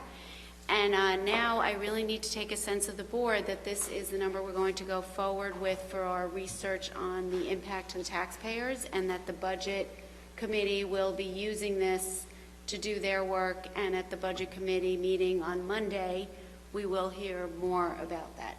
So does anyone have an issue with proceeding in that manner for now? With using this number for the budget committee to go forward and figure out the tax impact. Yeah, I mean, I still have an issue, and you guys understand, I've been expressing my issue. And again, I'm not saying everything on this is not at the right price and with the right recommendation for the vision of the school for the next 7 years. I think I don't want the community to misunderstand, or maybe I'm misunderstanding. The next thing that I'm expecting to see, and we'll be working on in the budget committee with Mary and Alan and Christine, is that we have to have a schedule of projects in what order that they're probably going to be taking place. People should understand in the community that they're on board with with everything here, that we're going to have to make a decision, I think, that this particular issue, this project's not going to get started for 5 years. And everyone should understand that. I don't want people to be confused. If we said that we're not going to start the athletic fields until 2020, I think the athletic supporters would kind of go a little nuts. Perhaps. I'm just throwing that out as an example. There is still some tough decision-making here, which is that if we really plan on staggering borrowing, that means we're planning on staggering project start dates. And if that's the case, that's what we have to do, and that's the next step, and we have to show everybody, okay, this is our bond, this is our number, and this is when it's going to happen. And that's important, because I don't think that there's a sense of that now, and it could be just me, but I just want to say, I think we've discussed that pretty thoroughly at every meeting, and I think I've been to just every meeting that we've had on the bond, including the budget committee meetings and the separate bond meetings and all. And I think, I mean, maybe some people still need to hear it, but it certainly has been said every single time we've talked about it, that the projects are going to be staggered because that's the way we have to borrow the money. And also, that's the way the work has to be done. I mean, we can't have, in answer to, well, just in response to what you said before about some future board in the near future deciding, well, hey, we have a $68 million blank check practically, why don't we just borrow all that money right now? That work could not be done, even if that was the case, the work could not be done in the 2-year requirement that we have imposed on us by the requirements of a bond. And I don't even know if we don't have the time, we don't have the, you can't have construction during the school year, I mean, all of those reasons. And I just wanted to clarify, if a future board were to decide, well, hey, the demographer's report regarding Guggenheim didn't pan out and they're actually down X amount of students, what's the mechanism not, like, is there any special thing that has to be done not to do the construction if that was scheduled for that time? I mean, how do we do it in reverse? I mean, I don't think it's feasible that a future board is going to say we're going to borrow everything at once and we're giving them carte blanche to do that. But if a board didn't want to do something in the future for the reason, for a reason that would be valid, say we don't need the extra space, like how does that get accomplished? I don't know for a fact, but I would say that the attorney would write a resolution that would take into consideration some clause regarding the demographer's report, and that additions to the Sousa school will be completed based on the demographer's report at the Manor Haven School. I will clarify this for you, of course, but I would imagine that as long as the numbers did not appear, the money certainly never gets borrowed because you haven't sent the plans up to the state of New York. So there's no harm to the taxpayer in any way. There's just no need to, you don't have to authorize the spending, you don't have to put out the contracts, and you build in contingencies, as you're saying, and you're not relying on the demographer's report itself, you're relying on the results. So if that contingency doesn't arise, you don't spend the money. But it's already been authorized just in case the predictions are accurate. That's how it comes down.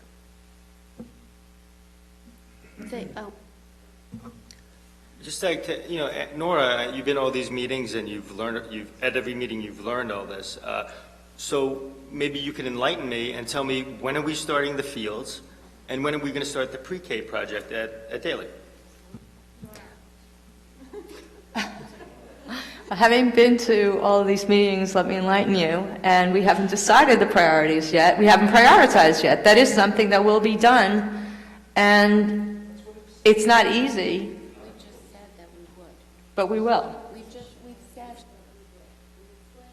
Yeah, but, well, my point is that's the next step. And it's a short fuse that we're working with here. But that's what I'm hoping that we're trying to do here, right? And you telling me that the community is well aware of that is different than telling the community what our decision is or what our expected schedule is. So nothing more needs to be said about it, unless you would like to say something. I'd like to get the last word in, but...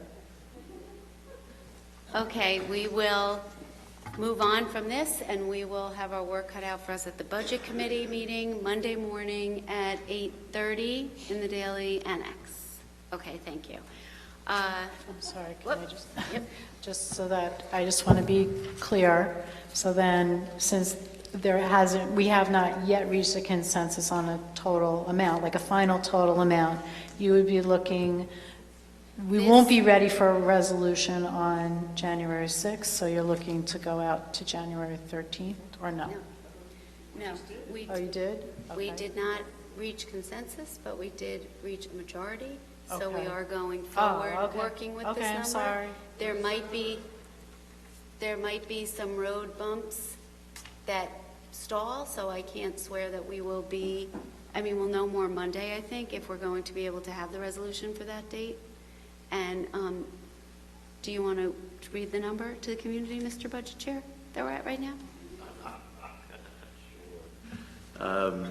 Well, right now, the number is 69,877,198. Right, I know I wanted to put some cents in just for the fun of it, so, and 99 cents or something. So that is the number at the moment that we will prepare some predictions for and how that might be amortized between now and the completion and when the other bonds come off and what the borrowing schedule would look like. Before we move on to the committee reports, I would, we'll move on to the committee reports. We already did budget, so policy. We have a policy committee meeting this Friday at the Annex at 8:30 in the morning. Everybody's invited to come. As far as the agenda goes, we will be discussing the code of conduct and possibly another policy that is, we're considering right now which other policy we'll be discussing, and we'll get the word out. Nothing to report since last Monday. Our next meeting is January 16th, so everybody have a good holiday. I will now make a motion for the action items A1 through D6. Do I have a second? Mrs. Johnson, all in favor? 7-0, thank you. I would just like to thank the following for their tremendous generosity to our school district: the HSA at Salem, the AAPW along with the Jajana Foundation, the Voya Community Fund, and Janet Little for the Rain Lumi Scholarship Fund. Thank you very much. And we don't have any old business or new business, so we will have our second opportunity for the community to be heard. Please respect the 3-minute limit. Don't make us have to start fighting with you. Thank you. James Ansel again. I'm happy, I'm delighted to see that the board and the members are having a discussion and realize, considering how to prioritize the needs and how to how to spend money in the best way to serve the students. And this of course, includes prioritizing work and the realization that all this work can't be done at once. It's just impossible. So to put all of this bond expense to the community in one shot, I'm glad that you're having a conversation, realizing that and also accepting that needs change, and you really can't plan things and make plans, execute plans that are not going to serve needs that are going to become apparent in the future, and those needs actually can be accurately identified by sequencing the things that you do. So I'm glad that you're having a discussion, realistically, accepting that. And in another area, the $13 million that I referred to was maintenance, which in the spring, that was a projection of maintenance expense, not capital. That was just maintenance. That's distinct from the 5-year projection of capital expenses. So I still, it's a mystery to me how we went from, $13 million in the spring to this tremendous amount. And I have to say that I wish that this hysteria of the infrastructure is failing would stop, Mr. Bear, and because it really is disingenuous. Thank you, and it's not fair, for people to make realistic assessments of what has to be done.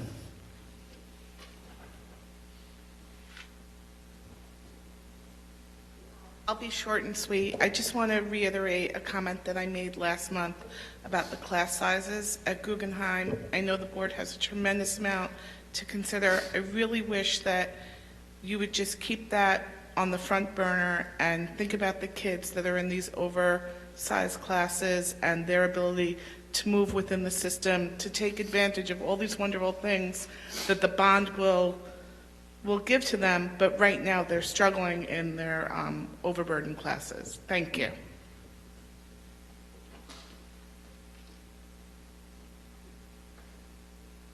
Good evening, Howard Simon. For purposes of what I'm about to ask, I'll just identify myself as the family black sheep.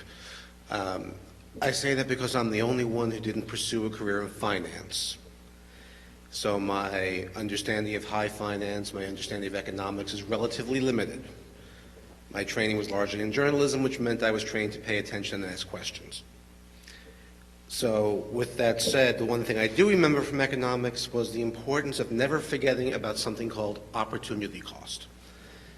And we started hearing tonight what the impact on taxpayers will be with the bond issue's passage, what that would look like for taxpayers. We're not exactly certain yet, and that's a given. There's still work to be done, of course. And we've certainly heard what the belief is about the impact on the educational vision. And I will not stand here and try and counter that. I don't think I'm qualified to do so. My question is, if we're going to talk about this is the impact of passing the bond, that we get X, Y, and Z, and this is the impact on the taxpayer for so doing, to make a judgment, there are some people in the community going to want to know, what's the impact of doing nothing? What's the impact of standing pat? Yes, we don't get X, Y, Z, but that's only part of the story. What is the impact on the taxpayer at that point? How does that impact future budgets if we don't get the 18.5% additional of the aid? There is a part of the equation we're not hearing yet. Of course, the numbers still need to be worked out. I think everyone here should respect that reality. But that said, if I'm hearing correctly, we are one meeting away, potentially two, from this board needing to pass a resolution to put a bond issue on the ballot. I would hope between the time a resolution is passed and the time a vote takes place, that the education process for the community will include not just the impact of what happens if we proceed, but the across-the-board impact of what happens if we don't. That's how we get to make an informed decision, and I hope we'll take that into account. Thank you.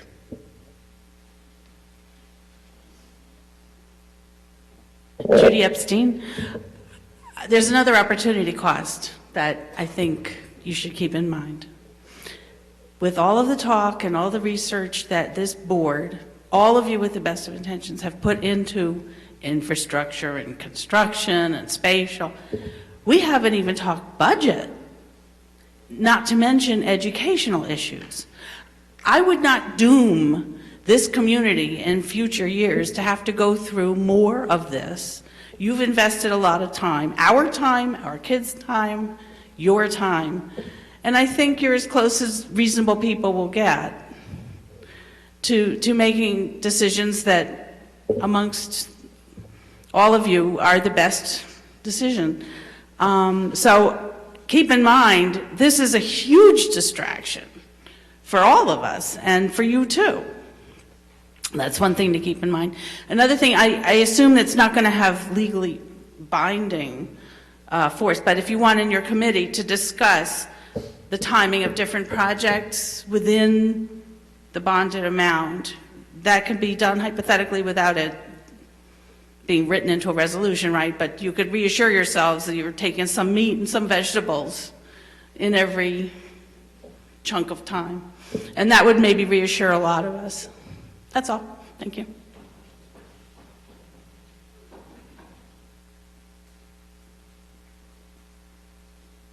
Hi, I'm here to reiterate the importance of constructing outside basketball hoops at Weber and Schreiber. We were told at the parent council meeting yesterday that hoops once existed in the area leading into the Weber gym, but the need for parking inevitably probably took over. I understand space is limited and the argument can easily become about finding it. But even in New York City, where real estate is at an all-time premium, you will always find a hoop. Why? Because it's an easy, inclusive activity with relatively low injury. I support the bond initiative. Our children deserve architecturally sound spaces in which to learn. They also deserve outside space to move during the school day. I urge the board to include hoops in their future design. Thank you.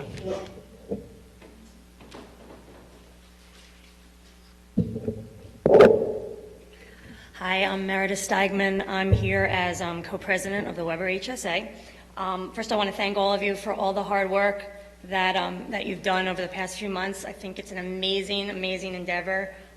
We need to take our school into the 21st century. I have 2 kids. I've been through 3 schools, or in the middle of going through the 3rd school here, Manor Haven, Weber, and Schreiber, and I've seen firsthand exactly what an amazing community we live in, but how dilapidated a lot of our schools are, and Port Washington deserves better.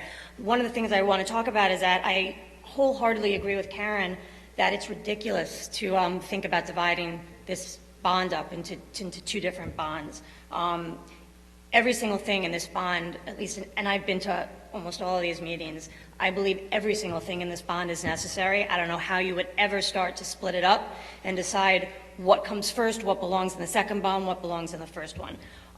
We as HSA presidents were given the task of going over what each of the line items were regarding the facilities with our principals, and we made sure that these things that you have put in the bond are necessary for each school. So everything is necessary in the bond right now. And second, the fact that it's going to take, Vern, this is to kind of your point, the fact that it's going to take a while to start this whole process, in my mind, is just par for the course. It's bureaucratic stuff. I'm assuming, I don't know a lot about this, but I'm assuming these are state regulations that we have to follow, and I'm sure if we could start earlier, we would. I'm sure whatever could be started earlier will be, and if it has to take a while, it will. I have a child in 9th grade, a child in 6th grade, and some of this stuff may not be started until, my 6th grader is about to graduate, and it's not stopping me from voting for this bond, and not stopping me from wanting it all to be in one bond, because if you split it up into 2, you're just delaying things more. You're then going through this entire process again. Sorry if I'm stating the obvious, but you're going through this entire process again for the second bond and all the state regulations that you'd have to follow with the second bond. So I would urge you to keep it all together in one big bond. Thank you.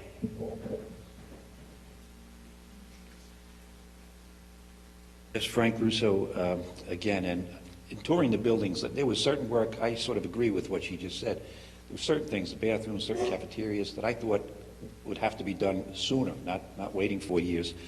But I want to make sure we understand each other on some of the facts you were saying, because I know, Alan, you're concerned about the budget. I'm glad you're concerned about that. But again, just to reiterate, and I know I said this once before, but just for the record, the past 4 years, our budgets went up 17 million, of which 8.2 million was pension cost increases. About half of it. The fact that it's going down now, I don't know how much you've looked into these pension costs. I've done a lot of study of this. I've got off the website on the state. I only have going back to 1978. I'd say the average rate typically is in the 9% range, 9 to 10. And because of tier 6, with the new teachers hired after April 2013, they're going to be paying slightly more than half these pension costs. I don't know if you realize, I couldn't believe they did this. They're going to be paying 6% of their salary if they're making over 100,000, and most of our teachers make over 100,000. So they're going to be paying 6% towards the pension costs, which is 60% of the 10%. And today they pay an average of 1%. They pay like 3% for 10 years. It's very different. So my own guess, I could be wrong, it's nothing definite, is that in the past, half the cost increase in our budget past 3 years, 4 years, was due to the pension costs. Now it's not going up. It's not only not going up, it's going to go down. My guess is it's going to go down another 4%. So I think we're going to see savings in the $4 to $5 million a year range over the next 8 years, say till 2022. So I think you're going to have at least $30 million. Now, it's not definite, but I'd assign I used to do this for AT&T, Verizon. I could be wrong, but I had a high success rate, correction rate. I'd estimate you're going to have $30 million saved in pension costs between now and, say, 2022, that you could do some of this work right away without increasing the taxpayers, and you can use the 2% increase allowed under the cap for program improvements and other things, for the health insurance costs, which may go up, or for other cost increases. And on the demographics, again, I'm reiterating what Marigo said in the paper, based on his studies. They're projecting a 10% decline in our student below the age of 18 and under over the next, between now and 2024. We could be different, it's possible, but I question it. Again, we are going up when other school districts are going down, so that is a fair point.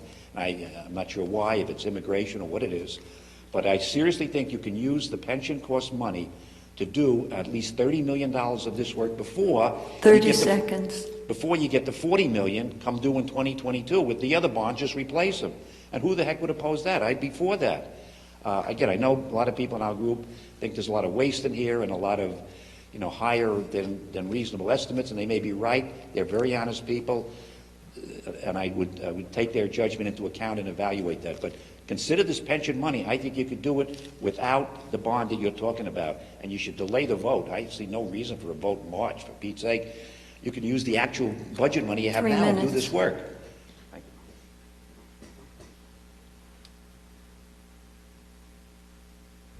Hi, Dave Sattinger. First, I want to say that I support almost every single thing that you want to fund in this bond. We need to invest in our infrastructure. We absolutely do. However, it's the cart before the horse. It just is the cart before the horse.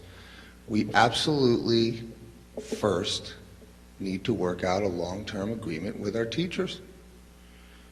It's the number one thing, number one line item in our budget, and we know we have an untenable long-term contract. And the reason that we're rushing to get this on the ballot is so you can move money from maintenance, pay for it with the bond, and be able to meet next year's budget.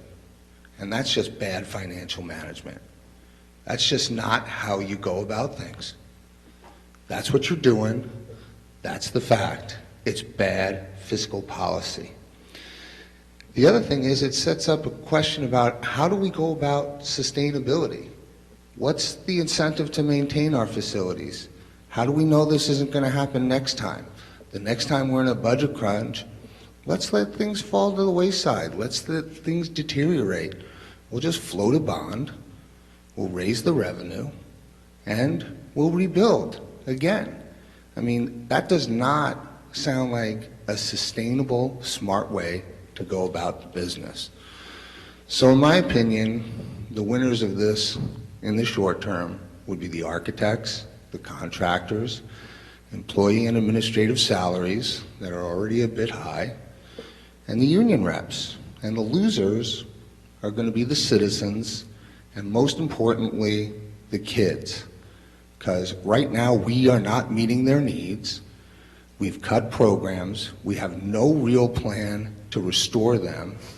And until we do that, and until we have a commitment and an agreement with our teachers to get the kids what they need long term, once we do that, that's when you go and you fund the capital improvement projects, of which I would be wholly supportive. Thank you.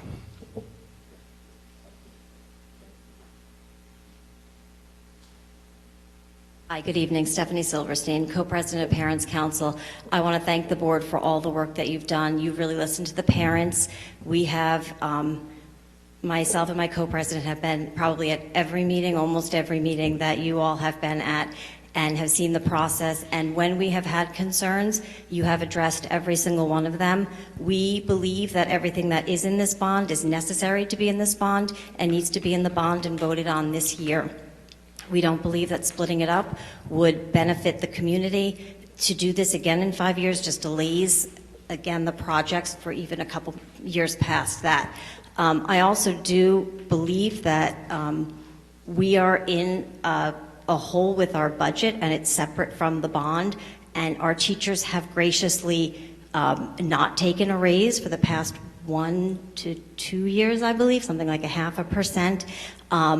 I don't think that this, I think I see them as two distinct and different issues, and I think that we as HSA co-presidents, we know that this is a stretched out process. We know that it's going to be 5 years plus, and we understand that, and we are in support of it. Thank you.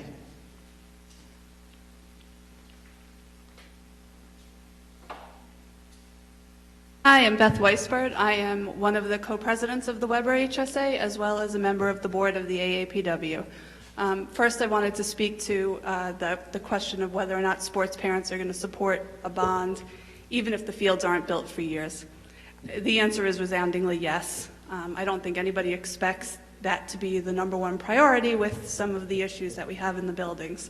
So certainly they will support a delayed plan for some of these fields, as long as certain bigger ticket items get done first, like maybe the bleachers down on Whitney Field, so that we have a safe place for people to watch, at least on one of the fields. And another thing I just have to say, I agree with Stephanie. We cannot separate, the budget and the programming issues and the facilities issues are just two separate and distinct issues. We cannot let the buildings continue to fall apart and continue to fall into further disrepair because we're concerned that we haven't brought programming back. It just doesn't make sense to me to kind of put them hand in hand. So I really do encourage you to keep this as one bond. I encourage you because I believe that this is where the support is. The support from the community is going to come from seeing the whole picture, seeing the whole vision that we've presented and you've presented over these past months come to fruition.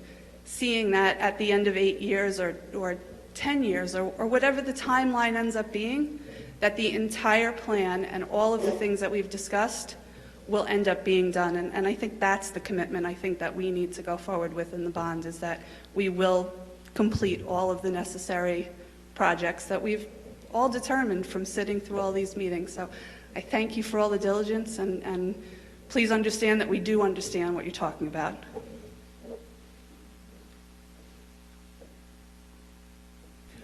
Stephanie Rich, excuse me, and I hope we do understand all the work that you've put in. It's been very substantial. And personally, I actually support keeping the bond projects and keeping it all in one package and not necessarily separating it. I think that is too complicated and onerous.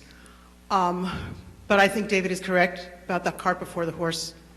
The real commitment should be, the more important, the more long-term commitment should be to deal with the teacher's contract first. That is a longer-term investment than this. It's coming up. That can be done first. All those things, the good features of the bond, the good features of the financial structure, can be put off a year. You take care of first things first. The lack of sustainability, that's where that is. That was, 4 years of raises. If they have no contract, their compensation goes up in any event. Put it off a year. Take care of the teacher's contract first. That would be my view. Then go forward. And don't waste the work that you've done. Put it off a year till after you've done the contract. Thank you.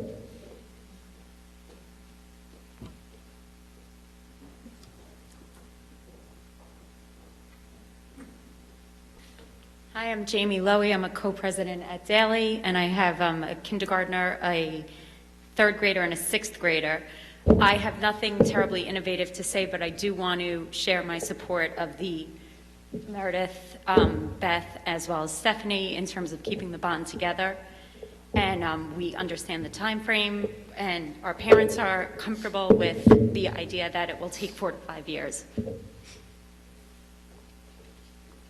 Thank you. That will end community comments for this evening, and we're adjourned.